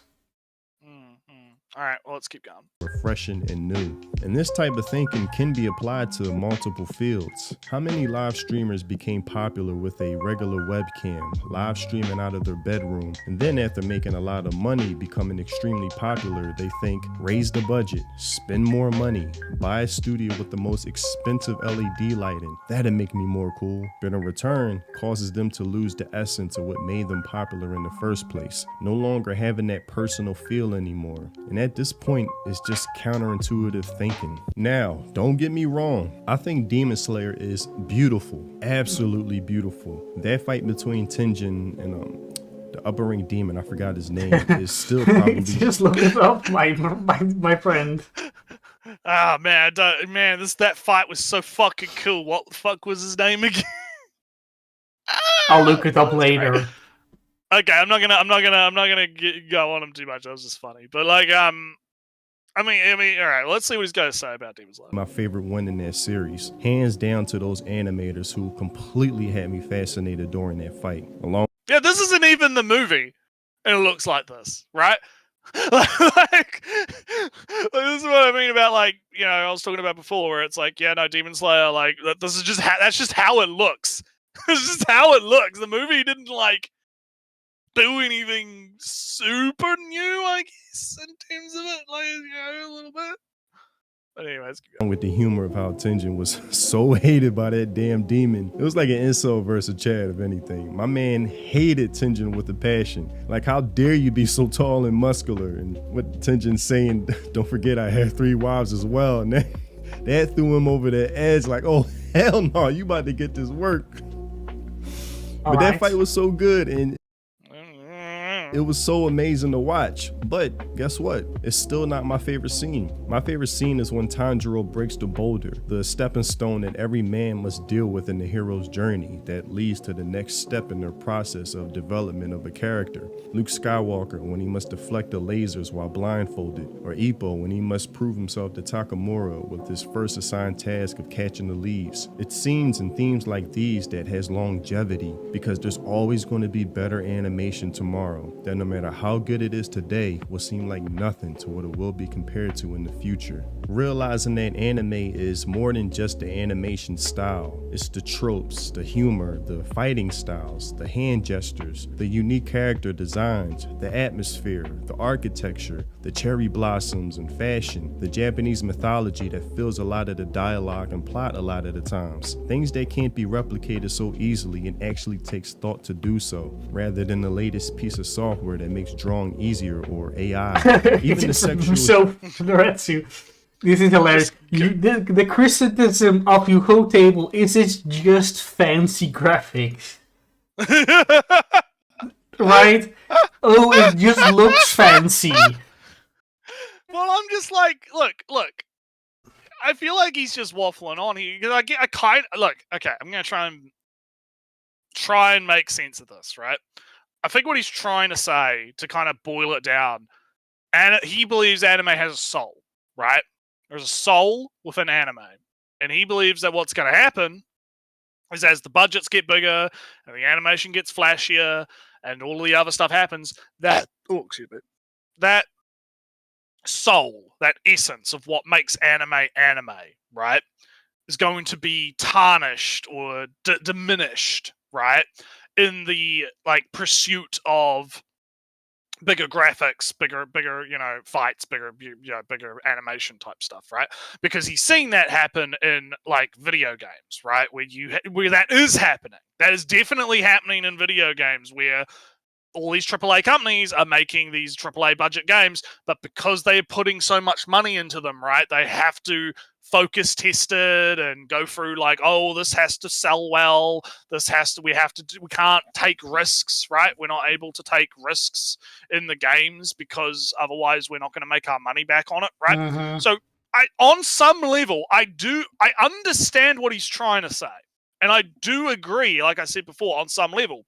The only problem is with anime, it's not that I think that it's immune to that, but I think that because, like what you were talking about before, because it's so decentralized and so, right, like the Demon Slayer author made the Demon Slayer manga probably not really like, they made it for the sake of, creating a manga, right? They made the manga first and weren't really thinking about, oh, well, Ufotable's going to pick up the manga and turn it into a flashy anime with high budget effects and CGI or whatever, right? Like, that's not how it really worked. They didn't like, oh, we're going to put all of this, I'm going to make this story, this work, my artwork, right, to tell the story that I want to make, specifically because I'm going to get Ufotable to animate it in a certain way, right? There's like a decentralized nature to the way that anime is produced and the way that anime is made in comparison to the way that the West goes about doing things, that I think makes it a bit more resistant and resilient to this kind of budget creep corrosion, as I'm going to call it, right? Where, because the anime industry is going to get bigger and bigger and bigger, right? There's going to be, this issue of, oh, we can't take risks anymore. We can't do certain things anymore. And while I do think that, on some level that is kind of happening, like you see less ecchi shows or whatever, in some levels, you see less harem animes, you see less visual novel. I mean, that's probably because there's not that many visual novels. Yeah, because there's no visual novels you see less anymore. Of that. Aren't really a thing. But like, at the same time, I can sit here and I can say, I'm not getting. I mean, he's talking about sexual humor and fan service in the little subtitle, right? I can sit here and I can say, I'm not seeing that as many like fan service shows as I used to.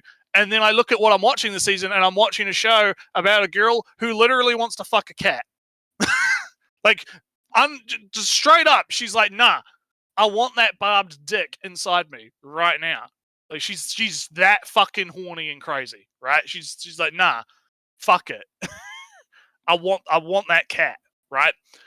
And so I can't really sit here and say, like, if that can get turned into an anime, right? That is able to get made into an anime. Gushing Over Magical Girls, a show that I never thought was going to get fucking adapted.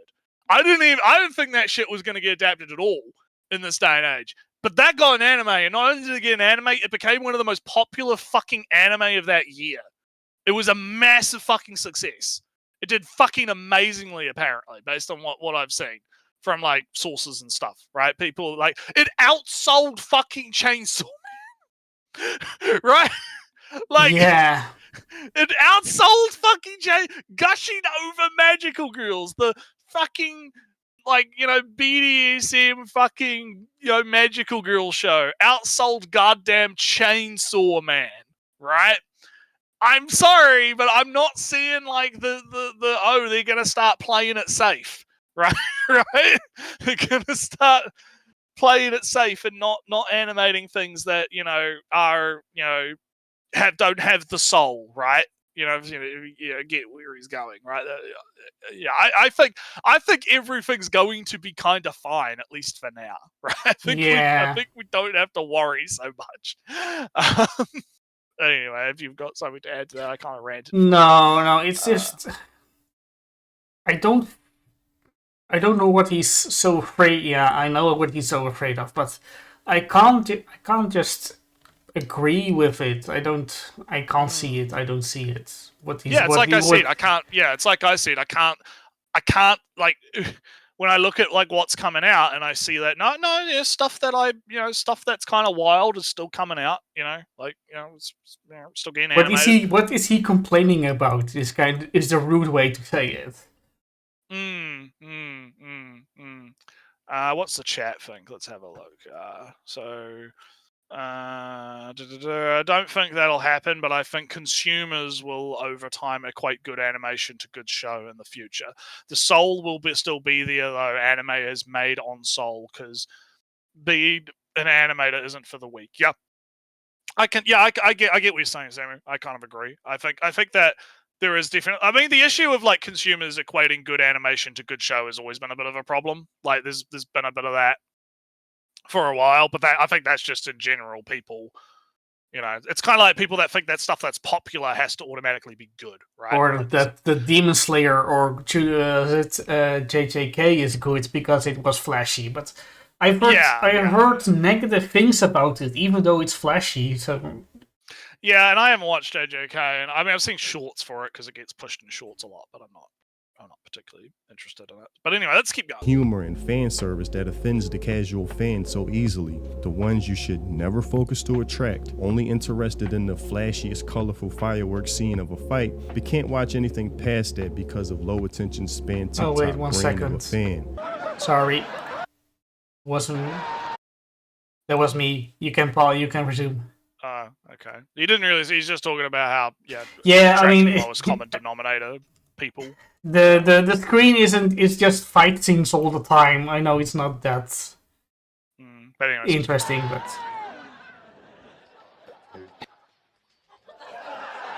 there's no longevity in them. That's something that my 9-year-old nephew with a kid brain finds cool, but he's always on to the next, and yet Crunchyroll thinks he's the demographic to serve that has no loyalty because they still think anime are kid cartoons when obviously they never seen we them. talked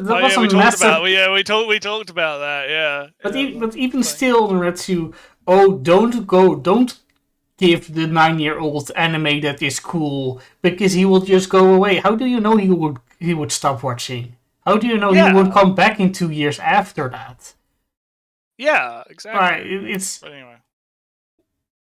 Yeah. Why is Crunchyroll? I mean, they're sorry. And just that's was it Funimation that Sony thinks anime is for children. Yeah, Sony, the fucking 80-year-old fucking board members at the Sony Corporation think that anime is fucking kids' cartoons. Yeah. That's not that Crunchyroll thinks it, or that they are marketing it towards them.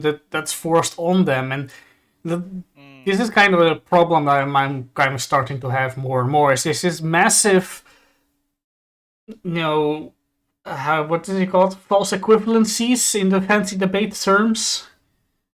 Just throwing something else on it that doesn't even have anything to do with it. I think it's false equivalency. That's how it's said. But so you're more of the debate person. It's something like that. Yeah, it's yeah. But anywho, let's continue. Ninja Scroll. I mean, what was Ninja Scroll? Made in the early 90s? Again, OVAs versus TV anime. Yeah. I mean, Elfen Lied was a TV anime, but Ninja Scroll was an OVA, so different time. It has nothing of the animation of today, and that still holds up because those characters were cool with a compelling, charming, humorous main character to fight. Yep. Again, it's like Ninja Scroll was an OVA, different budget, different rules, different restrictions. Didn't have as many restrictions, right? You've got to factor that in when you're talking about that kind of thing. Follow through the plot.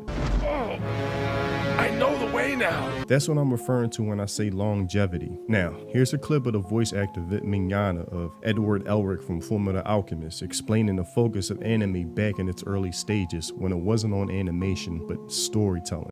What? My question here is, why is he using Vic Mignogna as an authoritative source? Like, don't get me wrong, I like Vic, right? I don't, stand with Vic, yada yada yada, whatever politics nonsense, right? But I don't know why you would use him, like, because I've got this thing with voice acting or voice actors, I guess, where I don't know why people worship them so hard and treat them as kings, right? Because, and I think I've probably made this point before, probably in a bit more of a aggressive tone, but like, no, the voice actor, yeah, they have an important job. Yeah, they voice the character that you like. Yeah, that's cool, but they're not the character, right?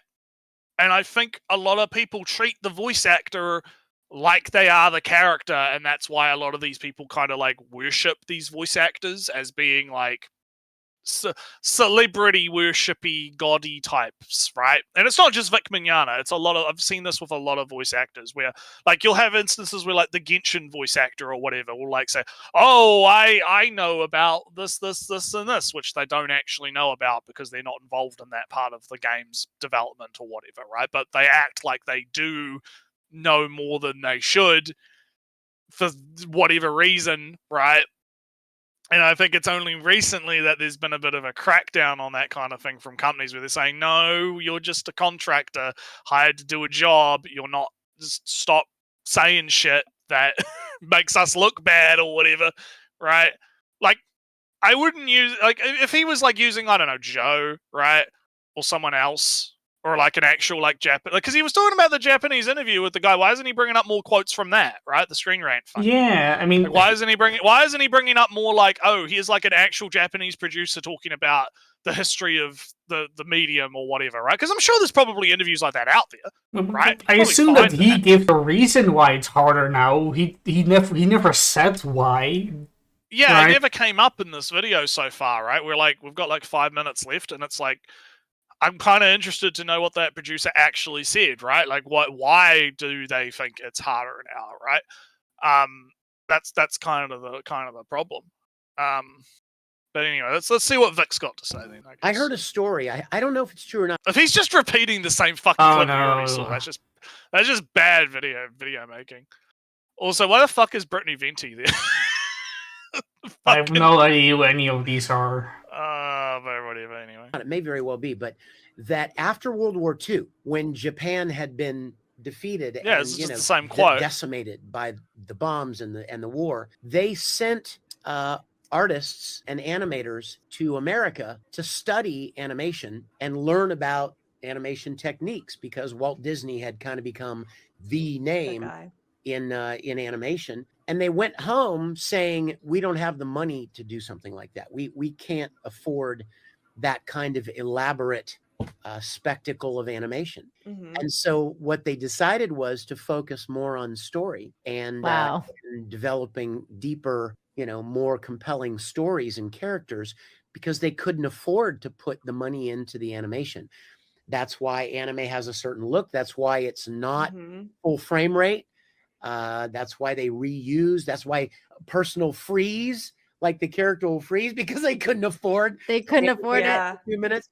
But it's really amazing how it's come full circle now, and so many animation companies in Western production now are trying to imitate the anime style. And traditionally, the anime people that came over to study Western animation, they took home what they could learn from it and developed it and embellished it and made it their own. And all right, this is kind of boring because it's kind of wrong, and two, we heard it wrong before. Yeah, he's just repeating the same. That's why I'm just letting it play, because like, yeah. And again, it's like Vic's not an authority on this. He's a voice actor. He's not. He doesn't. He's worked with Japanese companies, obviously, or he's worked with companies that have worked with Japanese companies. But he's not. I don't believe that he should be used as a authoritative figure. Right? I think that's wrong. Full circle now. The reason I use Disney as an example so much, because they were set up to continue to win in so many ways. Even outside their already classic catalog of IP, when they bought Star Wars, they had a guaranteed pathway to huge success. Star Wars is probably the most... And they fucked it up, yeah? I'm not gonna lie, they fucked it up. Yeah, but it's just general buying big IP to win. I don't feel that this is, a recipe for success. Just buy your competitors, because you just get lazy yourself. I don't have a really solid, groundwork to think this, but kind of feels like it feels right, Nertsew? If you just keep buying your competitors to stay ahead, you never really improve yourself. Yeah. But anyway, let's keep going.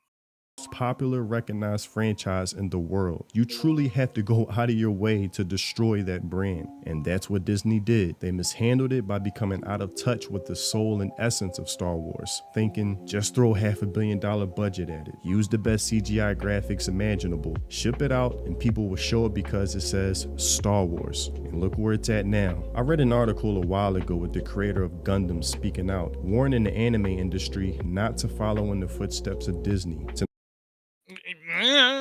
But Tomino is a old man, so... Well, not even, no, I'm not going to dismiss his opinion because he's an old man, but I just don't, like, again, I would need to see the data points. I would need to see, right, what has there been, like, an instance of the same rot happening, right? That's kind of the thing, right? But anyhow. Not fall in love with big budgets, quick to use the latest technology or what can make your art look better. He advises to always stay in touch with the soul of your project because that's what made anime special, as Vic mentioned in that clip I just played. He warns, just as I have earlier, there's huge excitement right now for anime, but will fade away in 5 or 6 years, that if they adopt the practices of current Disney, anime will become dull and boring, just as Disney has become now. Now, also he says, though the flashy and incredibly animated shows that have been released in recent years are a sign of growth in the industry, they simply cannot work over a 2-hour length, meaning 24 episodes. The strain that would be put on those producing the anime would be far too great, and shows would take far too long to release if a staff went about working on them in a healthy way. And this is a fear of mine, that it will lead to rushed efforts, quantity over quality, the type of mindset that has led Hollywood into thinking that is already kind of was always the thing in anime, so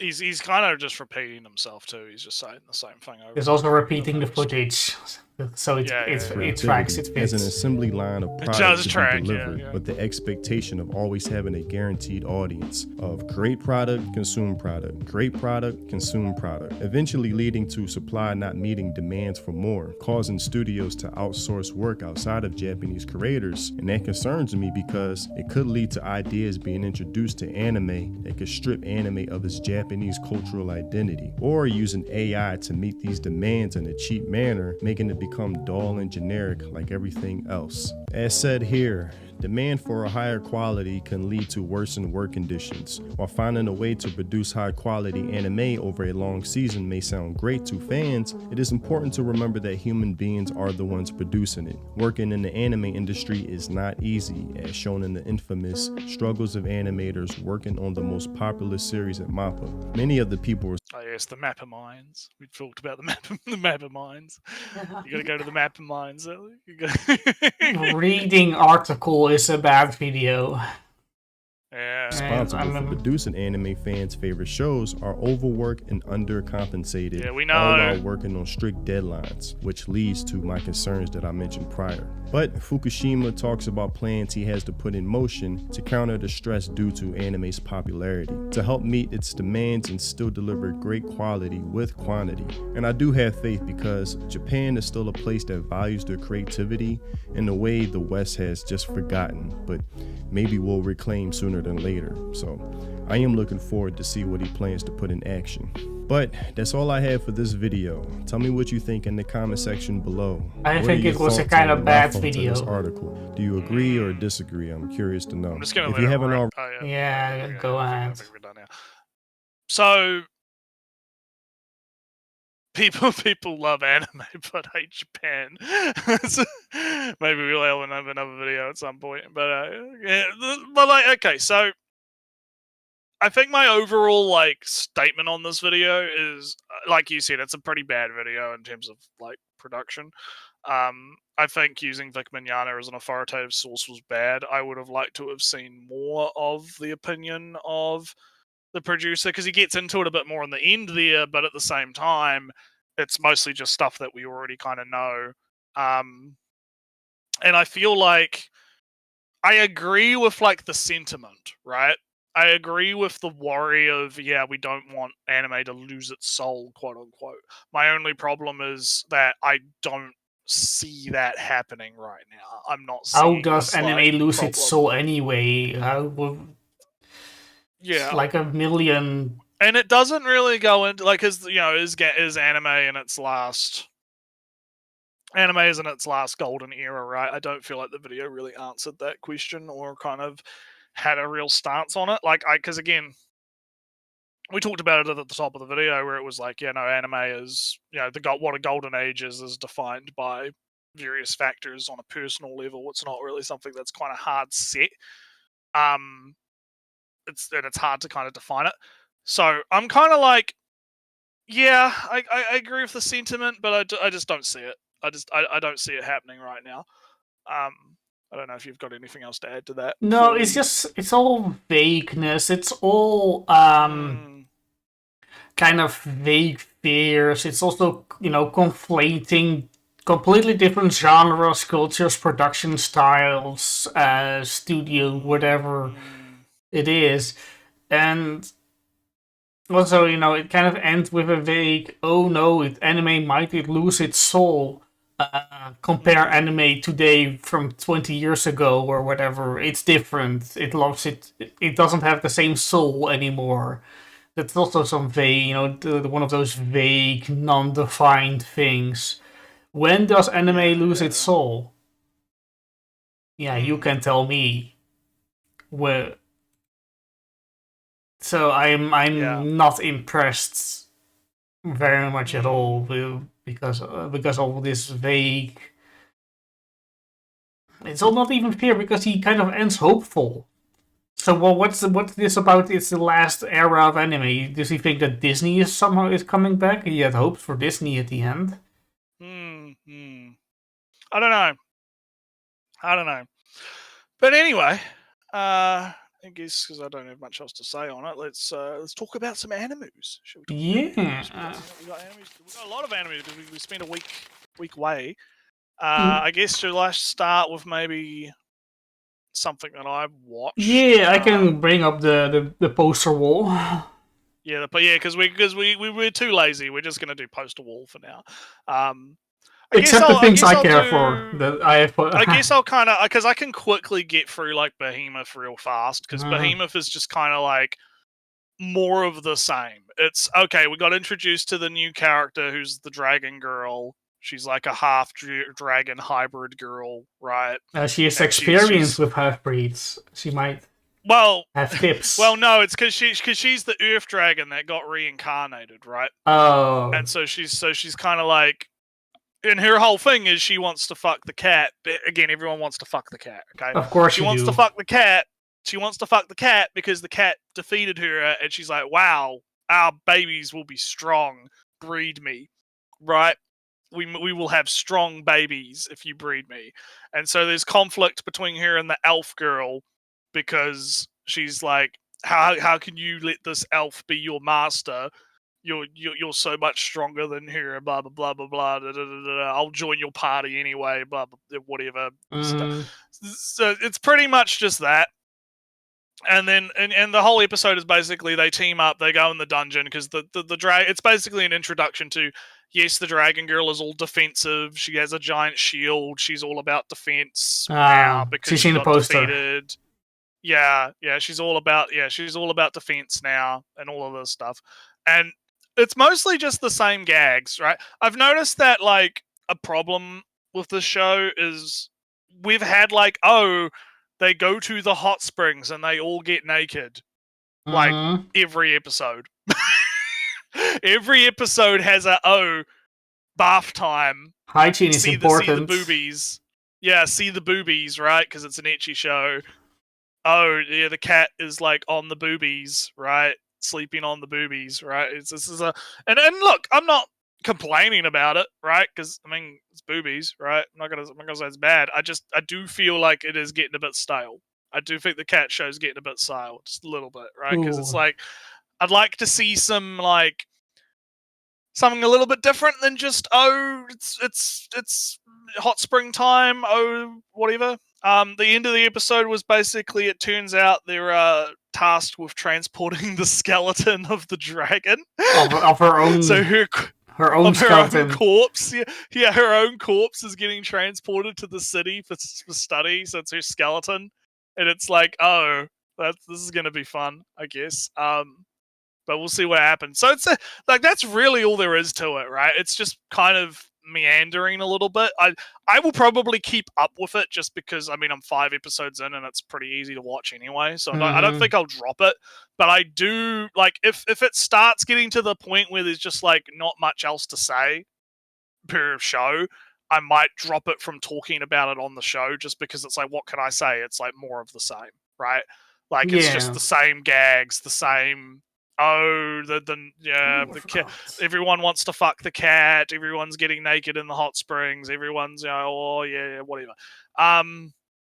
So I'll talk about solo leveling too, because mostly just because those are I'm not up to date because week behind. It actually works out quite well because even though we missed a week, I don't have too much I can kind of have to go through.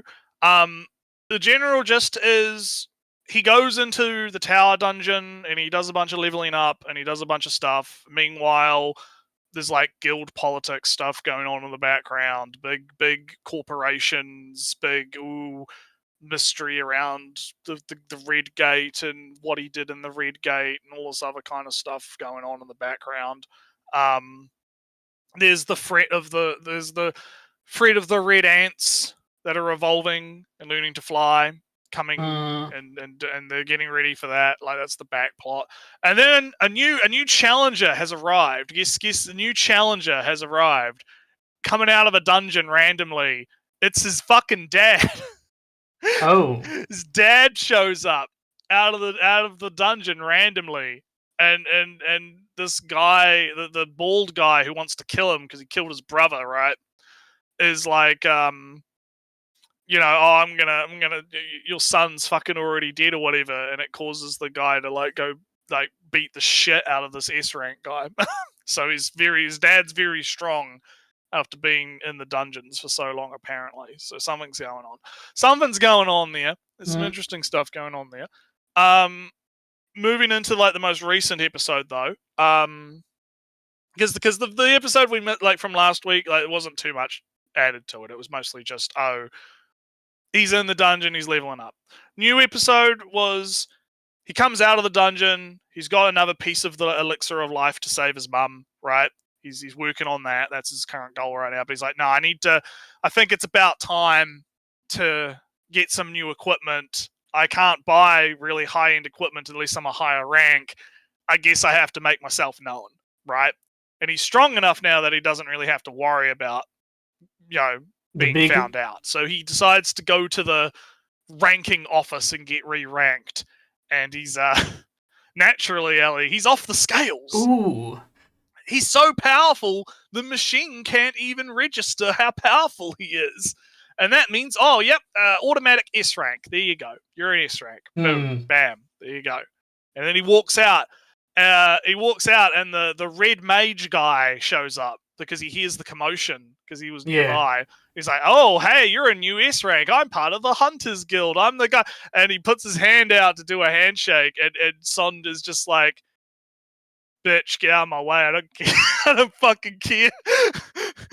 I don't fucking care. And he's like, does he know who he is? This is the moment where everyone in the room is just like, wait a minute, does he even know who that is? That's the like Hunters Guild guy. That's like the top guild guy.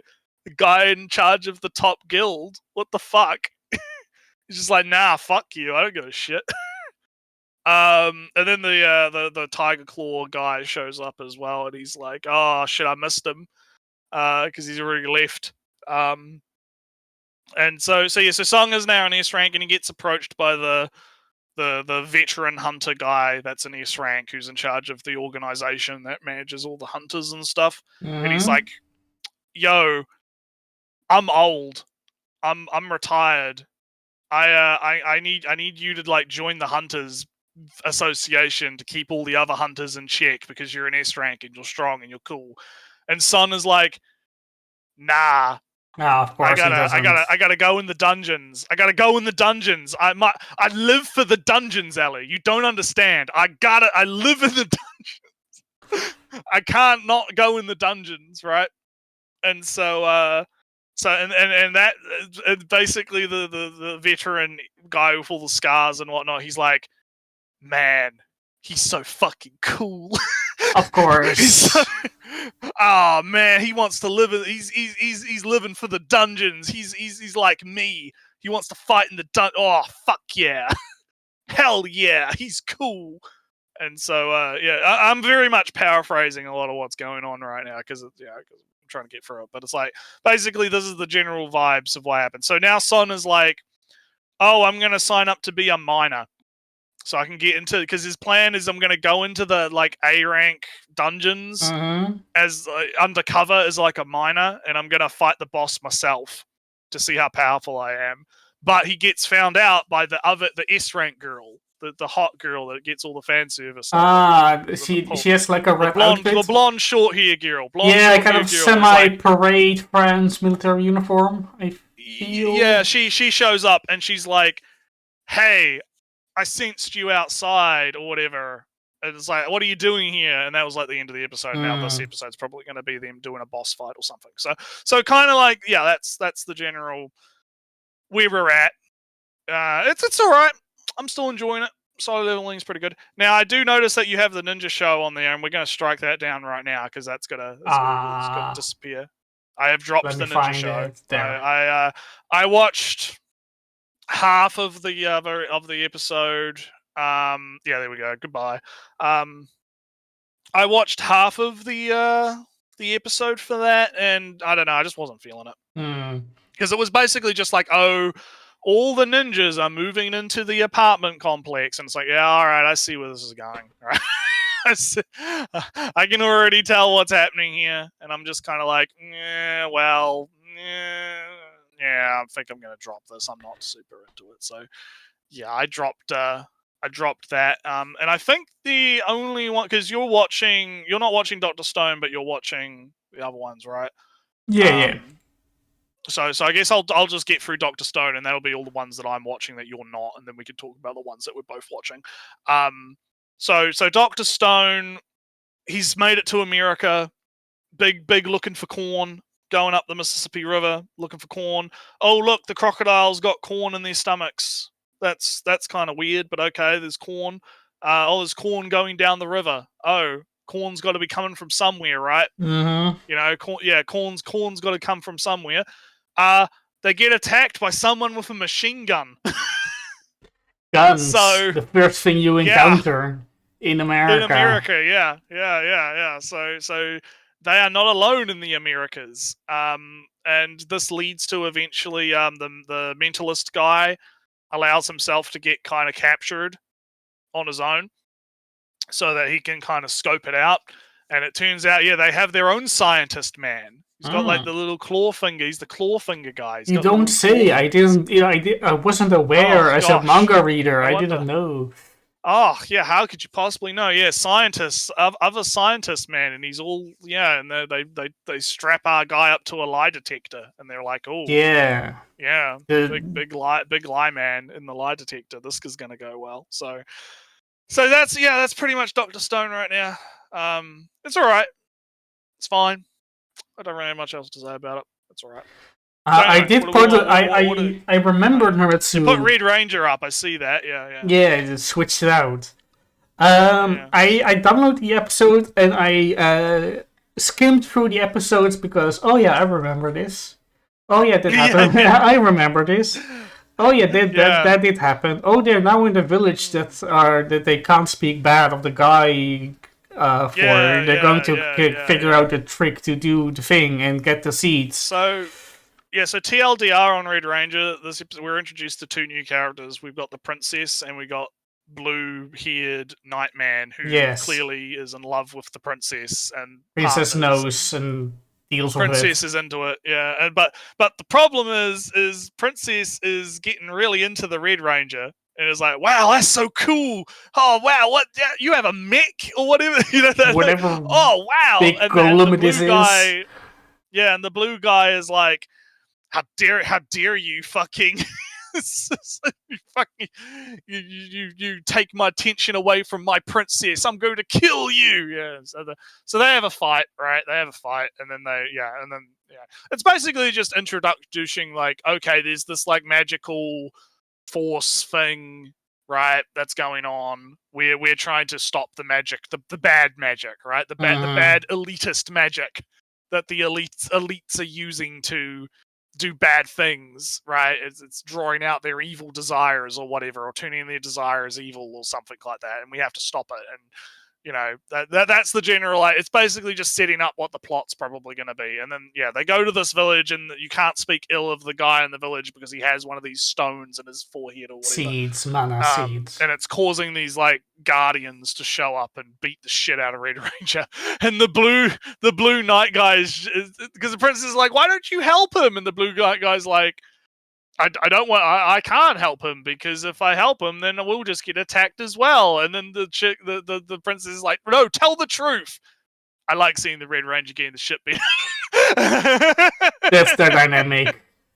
I don't want to do the thing because of reasonable reasons. Tell the truth. I just want him beat up. Suffer. Yeah. So it's pretty fun. It's still fun. I'm having a good time with it. I think it's funny. We'll see how it goes. It's pretty good.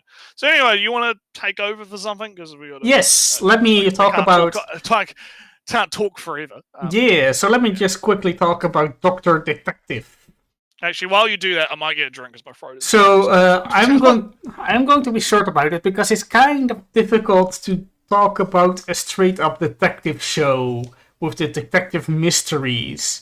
The theme is some ancient, priest, Omyoji, diviner, exorcist types from way back in the day. And it's all about them dying from, curses or whatnot. And the medical mystery in this is, of course... it's all reasonably. You can all explain this with science. So science is cool. Yeah. So they went. So they discovered the grave of this Omyoji, and they died because go to the grave and get a curse. But of course, crypt Nertsew are kind of have a lot of toxic mushrooms and fungus flying about. So if your immune system isn't that great, yes, you get cursed with respiratory diseases and other infections and whatnot. There's a neat educational kind of bit about what does it take to be involuntarily hospitalized. If you are dying on the ground and say, no, I don't want to go to the hospital, can you then force them into a hospital? No, you really can't, because that's, human, bodily autonomy and whatnot. So they bring a psychologist kind of with them. Not really, psychiatrist, I guess. That's the medical thing. And they went from a family relative, and they go from, all right, in order to meet the requirements to get him into a hospital without his consent, we need 1, he's not in the sane mind. 2, permission from our close relative. 3, he's dying. And so they go through kind of la la la la la la la. All right, he's going to die rather soon. We got a relative that says, yes, he should go, and we have declared him kind of not able to, Make his own decisions. didn't make his own such and decisions. such, yeah. And ta-da! We can bring him to the hospital. And that's all nice. So that's kind of the mystery of the curse part 1. The part 2 is that people go up in flames. Spontaneous combustion kind of deal. Classic. Classic. Turns out there's an arsonist. That's So it's kind of, from with some magnets that create a spark and a bottle. You put some magnets in a bottle with some highly flammable liquid, and if the magnets hit each other, they create a spark, and the whole thing goes in flames, etc., and all other kind of flammable stuff. But Nertsew now because there's a whole team that there's investigating this new discovery of a famous OMG. Whole big deal. They got a suspect, they got the guy, kind of, but they don't have the method yet. So, anyway, one of the guys that previously got a fungal infection now is brought into hospital. And Nertsew, in the emergency wing, he suddenly bursts into flames. And that's where the episode ends. So, the first episode, fungus. Second episode, fire solved, except. So we're going to discover how light flammable liquids can be, later, be set aflame later on. Slow acting, but suddenly setting you on fire. So that's that. To the villainous show. It's fun. Interesting things happening. Have you been watching it? Yeah, you have been watching it. Oh, right? yes, I have. I watched the last episode yesterday, so I'm up to date. Yeah, it's interesting stuff. Interesting stuff happening. Very interesting. Although Nertsew, I would debate these parents on what is an isekai or not. But we have disagreements. Those parents and I. To kind of give the let's get started. So basically, one of the episodes was basically just, he's doing his thing. There's not too much to really talk about. It's just wacky hijinks. Everyone loves him. He's getting all the plus affection. Big plus affection happening. Right. So it's all good. So this last episode though was the interesting one because we're getting like a view of what's going on in our world, in the normal world, and it turns out our Oji-san here, our dad, he's in a coma. He's in a deep sleep. He won't wake up. He survived the car crash. He's not dead. It's not a reincarnation story. He's just something's going on. And so they go home. And it turns out, oh wait, the video game won't shut off. What? The TV won't shut off. Nothing will shut off. Wait a minute. The name of the character on the thing is. Wait a minute. That's Dad's name. And I will say, I did really like the daughter is like, okay, Mom, listen, I'm not crazy. I'm not crazy. Okay, hear me out. Right, hear me out. I think Dad's in a video game. And the mom is just like, I 100% believe you. No questions asked. And even the daughter's like, wait, what? And she's like, yeah, no, this is totally like those it's just like my Japanese anime. And she lists off like 100 different fucking shows. But also ancient, 20, 30 years ago, whatnot. And yeah, deep lore shit. Yeah, deep lore stuff. Yeah. I liked the gag. I liked the gag. I thought the gag was really funny. I thought it was really good because it's like the screen starts getting like going into the corner and it's like getting whiter and whiter, and she just keeps listing off shows, and the daughter has to be like, "Okay, Mom, I get it. okay, Mom, I get it. Let's we gotta figure this out, right?" So, meanwhile, in the other world, there's like a ritual going on to get the magical beasts because part of the game is it's like. The beasts are you like get your own mascot character. You get your mascot character and you get your stuff, right? And like the main girl of the game gets like a wind Pegasus type magical beast thingy, right? And so our OG-san goes up, and what happens when he's like, okay, because he makes this whole thing about talking about how in these games you'd usually reset when you didn't get a good one, and then the daughter, like, they're having a conversation about it, and the daughter's like, no, I can't do that. That's gay. Fuck that. That's lame mid-maxing shit. I'm not for kind that. of sad for the creature. game. Yeah.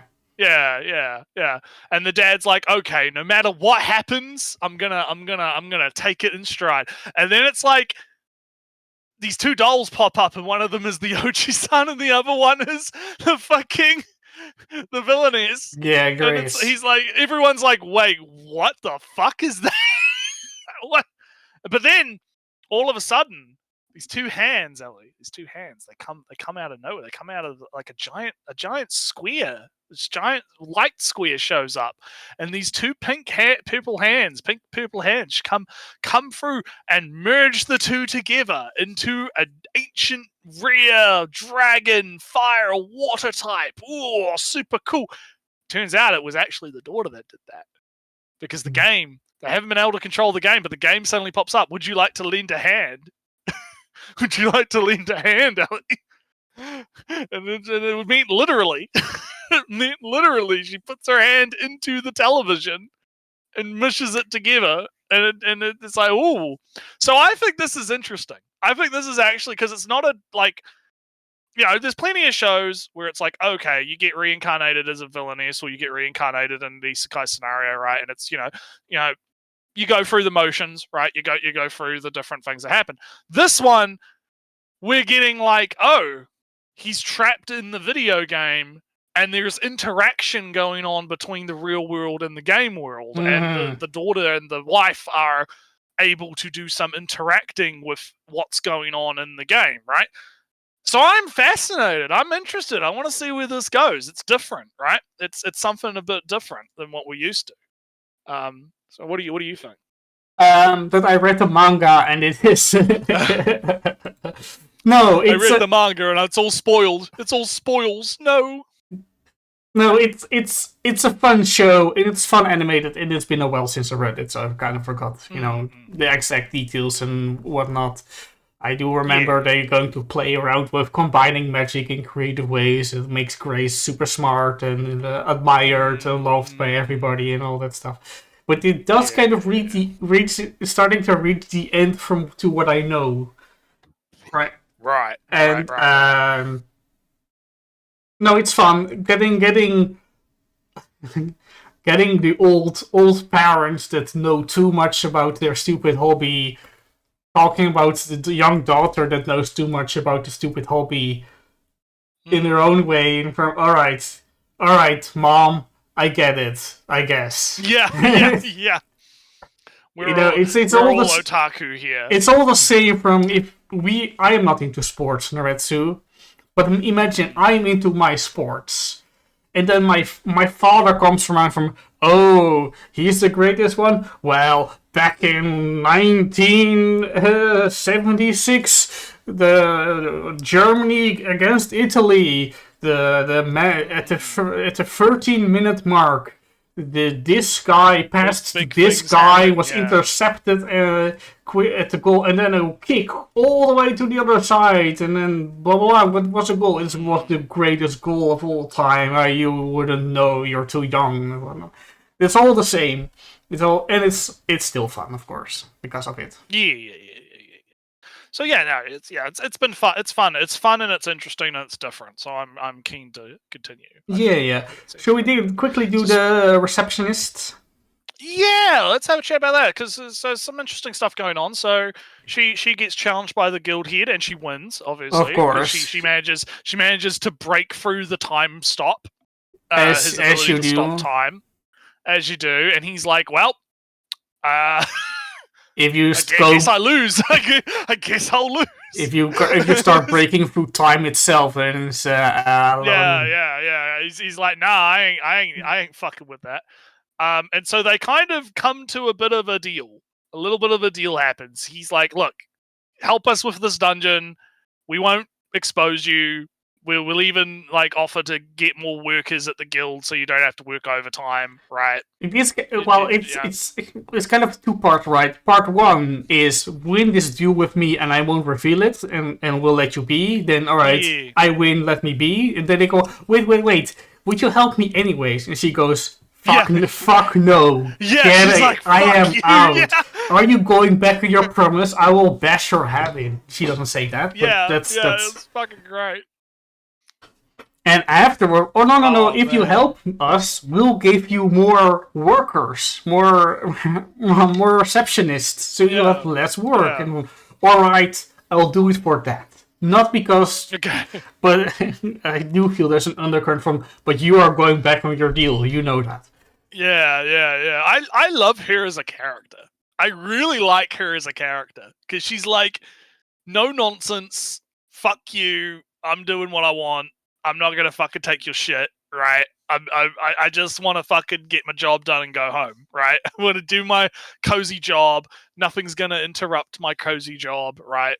Go, and anything that gets in the way is gonna get fucked, right? I'm very into the personality of the receptionist girl. I think it's great. But she basically, so they come to an agreement and they go to the dungeon. And they're like, all right, there's some high level stuff here. It's a bit, she deals with it. They kind of like explain kind of like, okay, here's how like the party works, right? Like you've got your healer and your tank and your DPS and and they go through and they come across, oh no, there's another team that went in and they got fucking wrecked. One survivor, everyone else fucking annihilated. Yeah, right? And the one barely survived.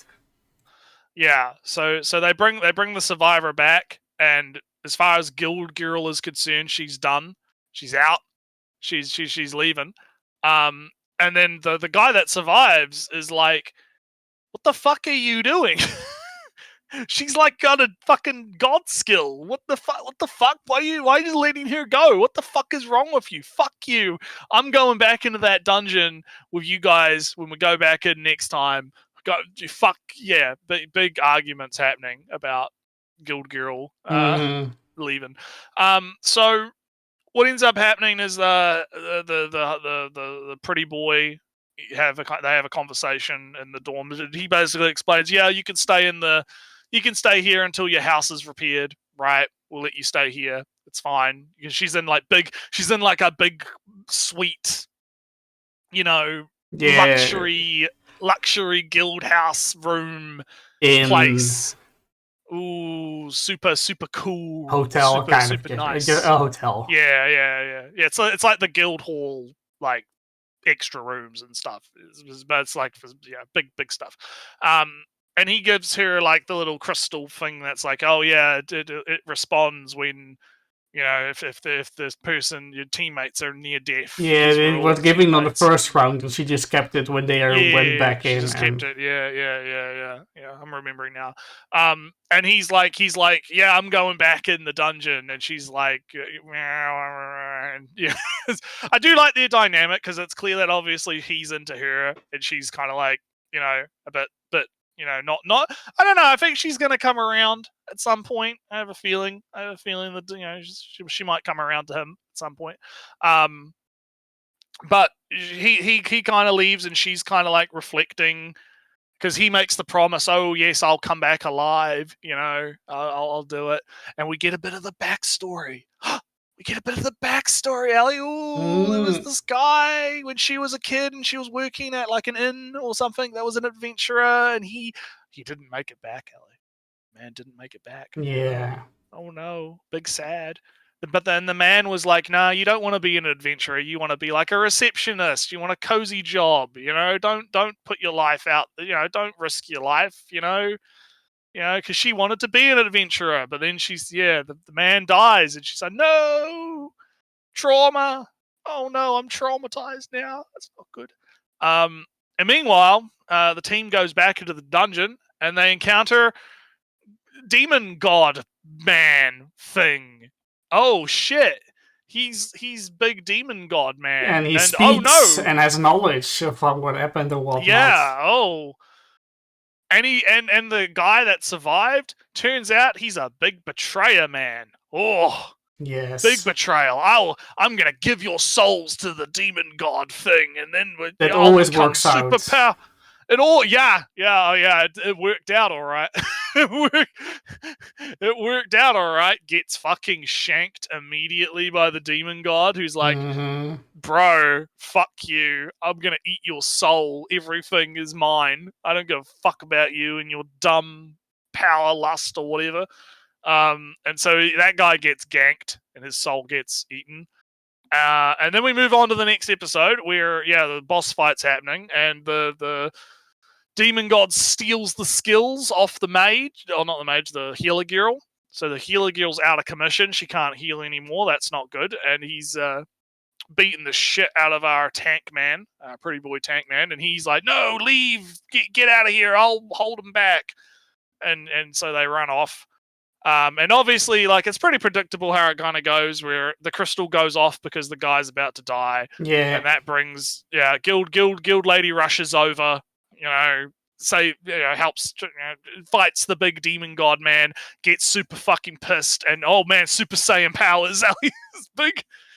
Ooh, she might be stronger than even she knows, right? Like, she might have even more latent power in her, right? Like, big power. And so she beats the shit. I did like how, like, the demon god is dying on the ground, and he's having, like, his little monologue about, haha, you defeated me, but there'll be another one, and another one. There'll be more of us. And she just, like, ganks him mid-sentence. Like, I don't give a shit. Fuck you. Even the tank man's like, I don't think he was done. I don't care. Fuck you. And so now, everyone's getting healed up. The guildmaster man says, "Yeah, we'll keep it quiet. Don't worry about it." The guards that were guarding the portal that saw you transform and did whatever, that's fine. Yeah, it doesn't matter. It's all right. Don't worry about it. We told him to shut the fuck up. It's fine, right? You can go back to what you're doing, right? And so she goes back to being guild receptionist. She's got a bunch of overtime because she had to leave her overtime to go save everyone. And of course, Tank Man shows up in his bandages, being like, "I'll help," and she's like, "All right." Okay. I can't beat you up now that you're already wounded, I guess. Yeah, I guess. Yeah. So yeah, no, it's good. It's good. It's a good show. I'm enjoying it. I like it. I think it's fun. I like the characters. I think the Guild Girl is hilarious. Right? And I do think, like, it's like you mentioned before, there's also like this world building going on. There's some interesting stuff, like, oh, you've got these demon god things showing up now, and she's got, like, probably like god powers. Yes, it's kind of something along those lines. They show power scale and whatnot, so it's kind of established that there are things. Yeah, there's things going on. There's definitely things going on. I think it's probably, again, I'm still convinced it's the sleeper hit of the season. I think it's definitely going to be a fun one. So yeah. So now it's my very selfish thing, and it's kind of my two shows that I have screenshots for. One is Orb. Orb. So last episode we left off where a girl was going to get sold off to the church because the guy said, "Hey, you caught me with my booze. So no, don't kill me, don't bring me. I can bring you something from better. Hey, she's smart." And the church go from, "All right, are you smart?" And she says, "Yes, I'm smart." And says, "All right, cool. You're going to help me stop the decline of the church." And that's all right. Let's do that. But then Nertsew, the what do they call them? The naturalists show up again, and they kill kind of all the bunch of the church soldiers. The bishop runs away, but Nertsew, the uncle dies. Is hit. Oh no! And in a very funny moment, what I believe at least was funny, was that she says, "Hey, you've doomed yourself. You've been somewhat sinful, right?" And with his dying breath, Nertsew, this uncle says, "God not real." YOLO.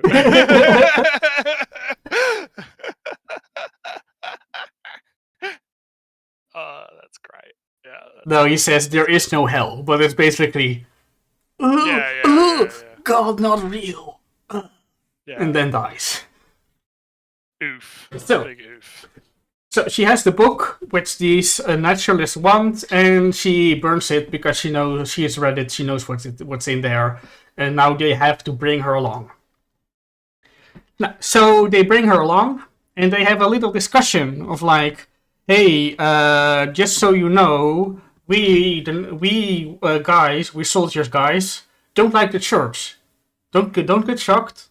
We don't like the church." And she says, "No, I hate the church." "Oh, you hate the church? We have sort of told you earlier. We hate all the artificialness from. Oh, I also hate the artificialness. Oh yeah, and that's so true about it. Oh, you don't pray. No, we don't pray.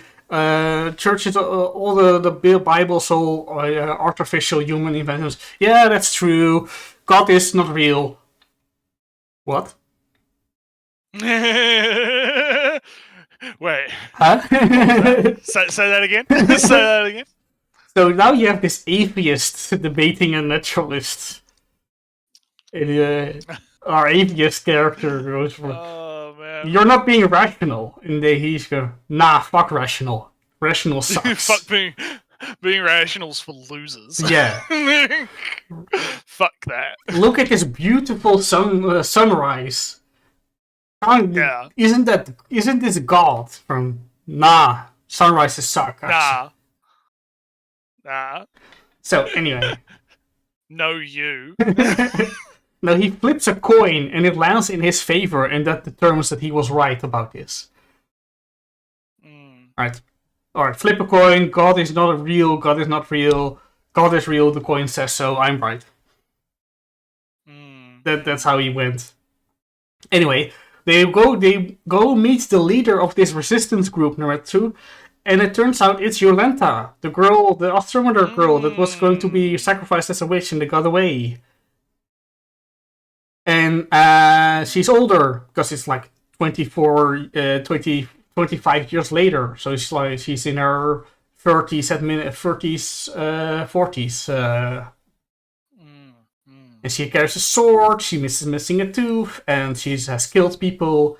And she's not all that pleased because our atheist girl does it for the money. I'm going to make money on this book. And she goes, "No, you're not." Big money. Oh no. So they have a little bit of a discussion and goes from, alright.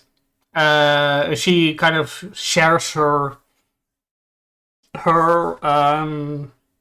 how do you call it? Passion for, astronomy, the stars and the planets, and hopes to impart it on her as well because she has read the book, so she has some understanding. She doesn't, but that's alright. She recites the book, and through the magic of the miracle of writing and reading, by being recited the book, she's meeting her old friend again, Oxy, who wrote the book. Talking to the past and whatnot. It was I skimmed through a lot of episodes, but that was kind of the miracle of reading. Yeah, there's a lot going on. Yeah. The miracle of reading and writing is talking to the past and leaving Miss Things for the 1,000th year into the future. So that's all that. But Nertsew, the Inquisitor, thinks his daughter is dead. Oh boy. So he's been kind of apparently just drunk for 25 years in a bar. As you do, yeah. He's been directly coping, how to cope with grief. Yeah, he's been directly employed by the bishop. He doesn't take any orders from anybody else, and because he has no orders, he just gets a salary and be drunk all day. And the bishop is fighting him because he was a political opponent, and if he's capable, whatnot. And he goes from, "Hey, we found another inquisitor comes by. He's gotten a speech from, hey, torture is not the way forward, And he's from, no, it is actually. I'm going to keep torturing." Yeah, torture is based. What do you mean? And they're like, all right, we have this group that went over to this book that said heliocentrism is a thing. That's annoying. Oh, I know an inquisitor that dealt with heretics with heliocentrism. It's over there in the bar. Or there he is in the bar. It's Novak, the guy. Yeah. And he goes from, what are you talking about? Is this still a thing? I killed everybody who knew about this. Why is this still a thing? Yeah. And then you go, all right, I am on the case. First off, go through. If they want a book, they want it published. Go to talk to the printers, the guy that makes the lettering, the people that make parchment and all this. Check the road, blah blah blah blah blah. And so he's back on the game, Nertsew. He is full on. He's back on the game. Puts the bottle down. And he's a sharp mind, knows all the tricks and all the things. But Nertsew, he's not doing this for himself. He's not doing this for the church. His goal in life is to kill heliocentrism, the thing that took everything away from him. Kill them all. Kill heliocentrism once and for all. There's one loose strand. There's one trail that got away, but he won't let it get away this time. This time we'll get him. But this is it is his daughter, so that might get complicated later on. Mm-hmm. So that's that. The series was never about heliocentrism there, so it was always about philosophy, because all these characters spout different philosophical viewpoints to each other all the time. Heliocentrism is the method for which it goes, it happens. Yeah. And it's fun anyway. You get to learn a little bit about the history and maybe a little bit about the social dynamics, because as a reminder, maybe this is not history. This is a fiction. Yeah, it's fiction. It's as fictional as Vinland Saga as. Yeah.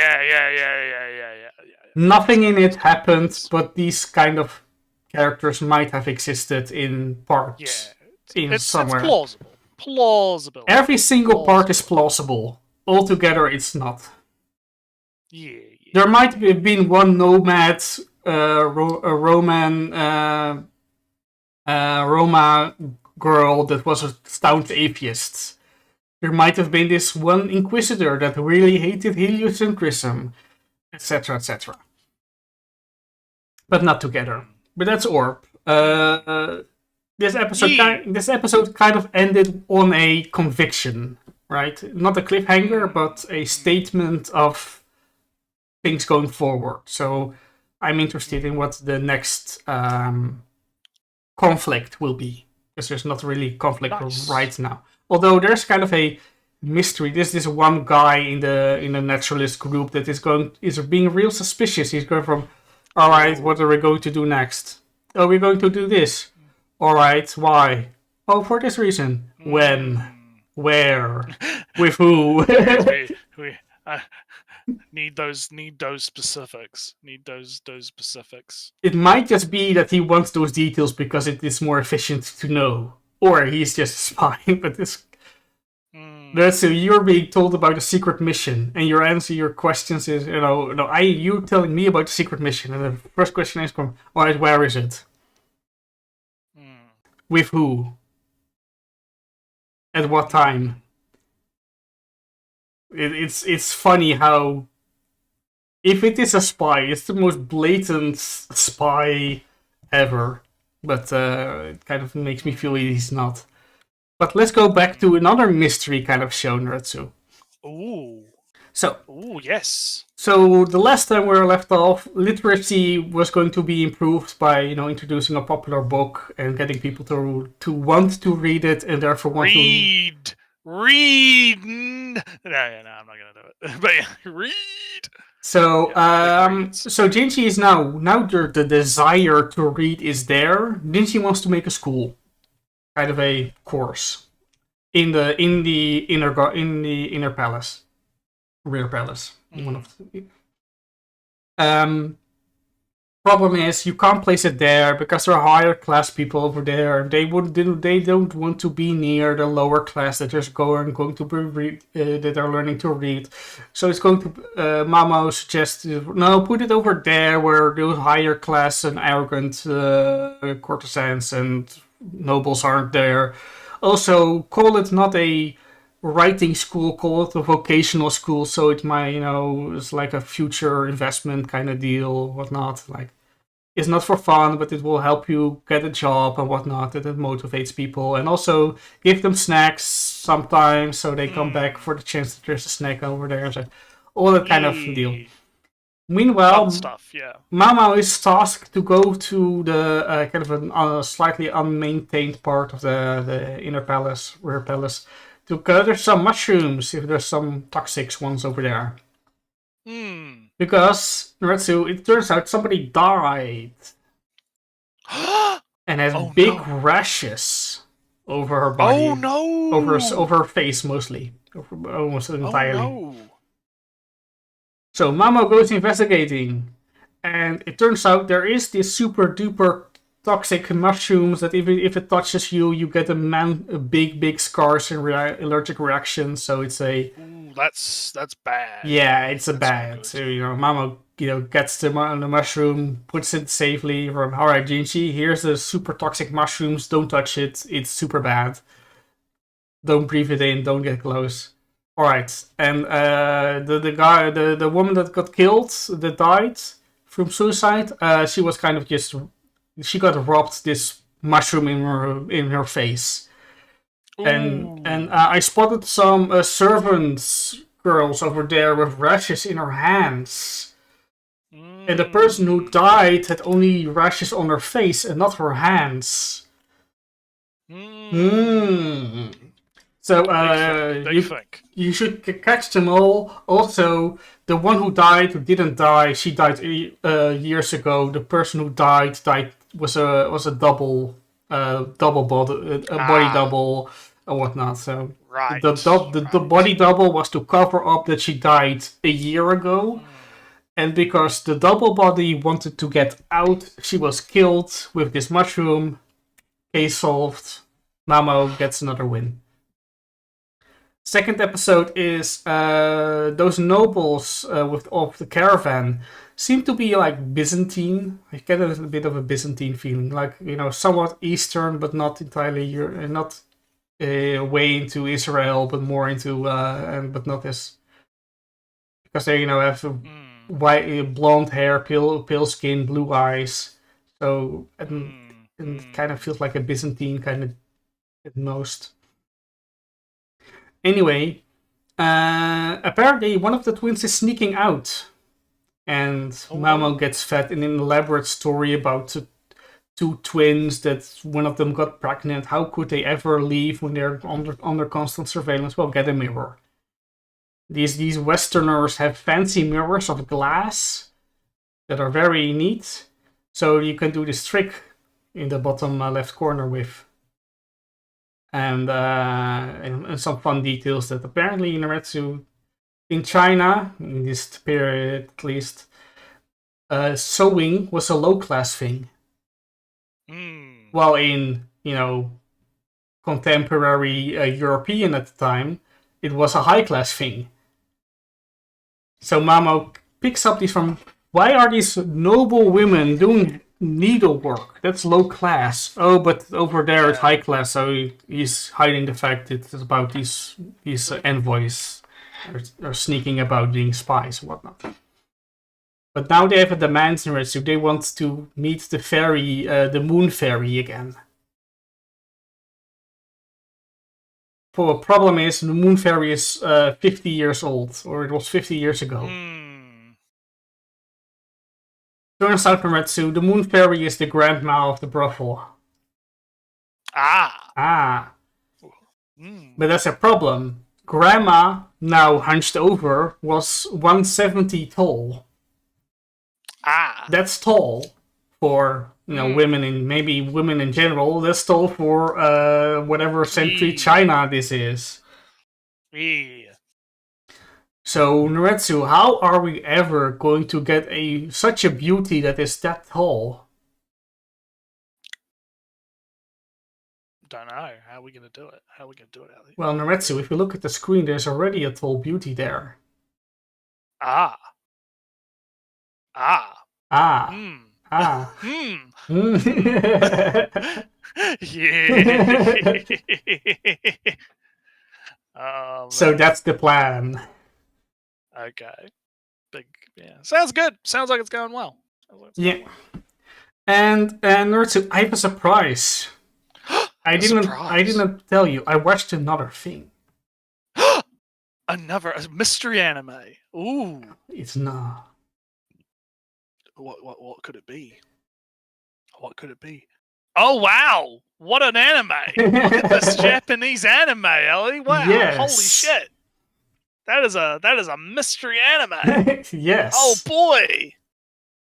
So what's this mystery anime about, Ellie? Going Dutch? Going Dutch? So Nertsew, I heard about a American show that is not filmed in about a show that is in the Netherlands. About how this military base in the Netherlands is all wussied up. And this hardline American general is going there and set things straight, but his daughter is there, and the daughter is like, fuck you, dad. I'm going to keep the base as fancy as it is. I hate you. And the father's like, no, this base has to be military. And it's a comedy show. But Nertsew. Hey Nertsew. Yeah. I've been watching this show that's set in New Zealand. You know. Oh yeah. In the first episode, they mentioned that New Zealand was like a big prison colony of England, right?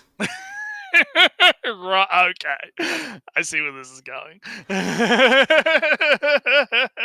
And I didn't know that it actually snowed in December over there. Because I saw a calendar on the wall and it was snowing. And Nertsew, I feel you kind of lied to me because everybody speaks with this accent, you see. I don't hear you speaking with this accent. Nertsew, are you lying to me? Are you not speaking with a New Zealandic accent? Oh no. So you're having fun? I hate it. It's so bad.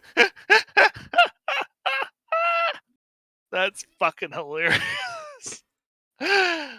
Like, there's a million. Who the fuck is going to ride a bike? Alright, poster, get away for a second. Who is riding a bicycle in the grass? Yeah.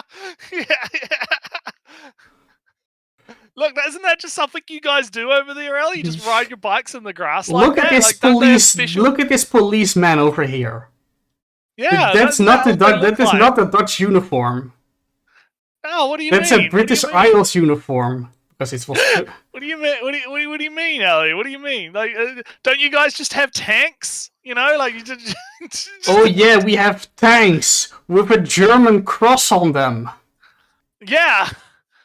Yeah. Well, what is that? Like a fucking? It looks like a fucking. I don't know. I can't identify that one. But yeah, no. Yeah. German cross. Yeah, no. And look at this traditional outfit over here, Nertsew. That is this traditional Dutch outfit that very much looks like a German outfit for some reason. Fucking great. It's so funny. Also, oh no. Dorf is German. Dorp is Dutch. Oh my god. So Nertsew, I can tell you, it's absolutely terrible. It looks bad, yeah.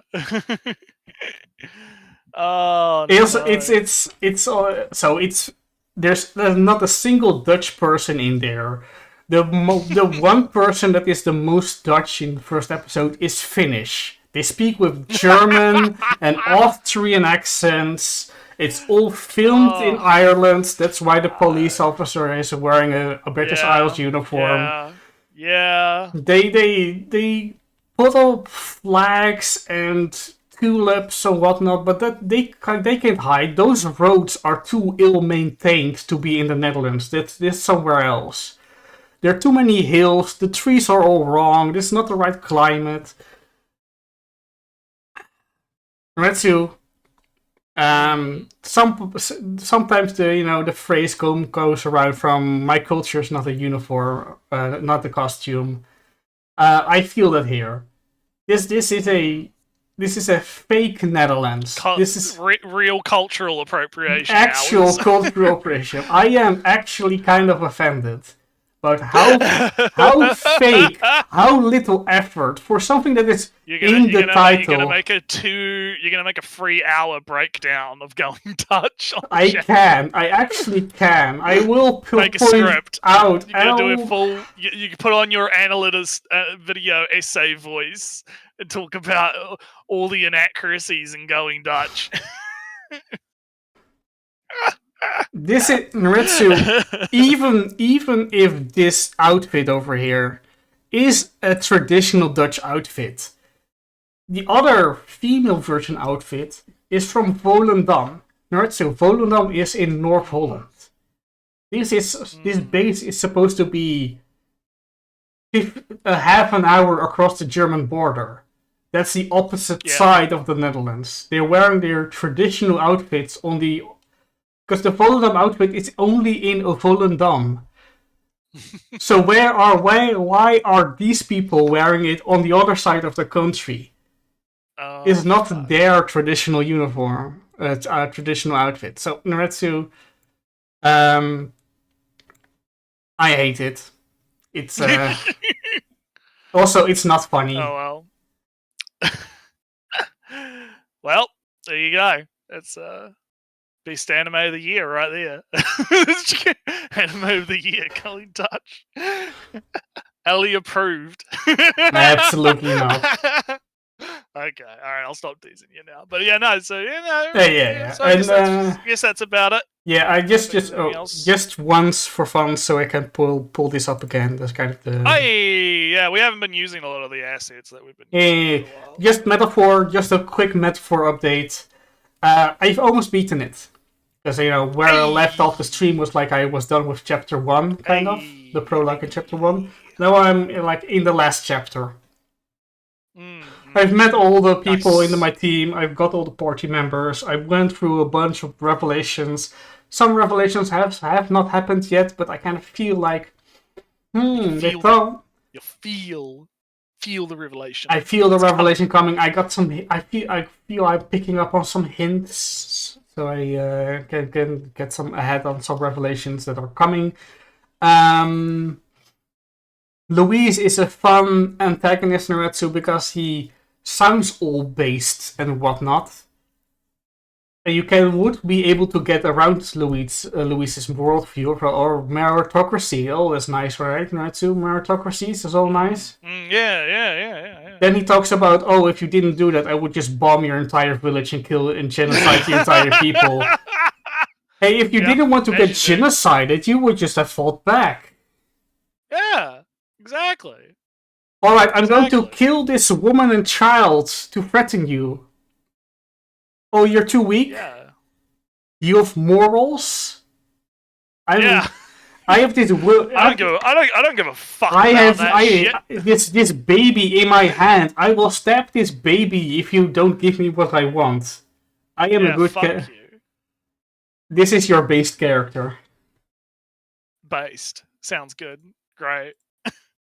Alright, well, I guess that pretty much does it for today then. Yeah. Good show. We'll hopefully be around next week. We'll see how things go. If there's changes, we might have to try and post about them, because we didn't really post that we weren't doing a show last week because we completely forgot. No, we didn't mention it, so we got a loyal audience, right? Yeah. We'll see what happens. We'll see what happens. But anyway, we'll catch you guys next time. Yeah, ending screen, end this scene. Later, bye.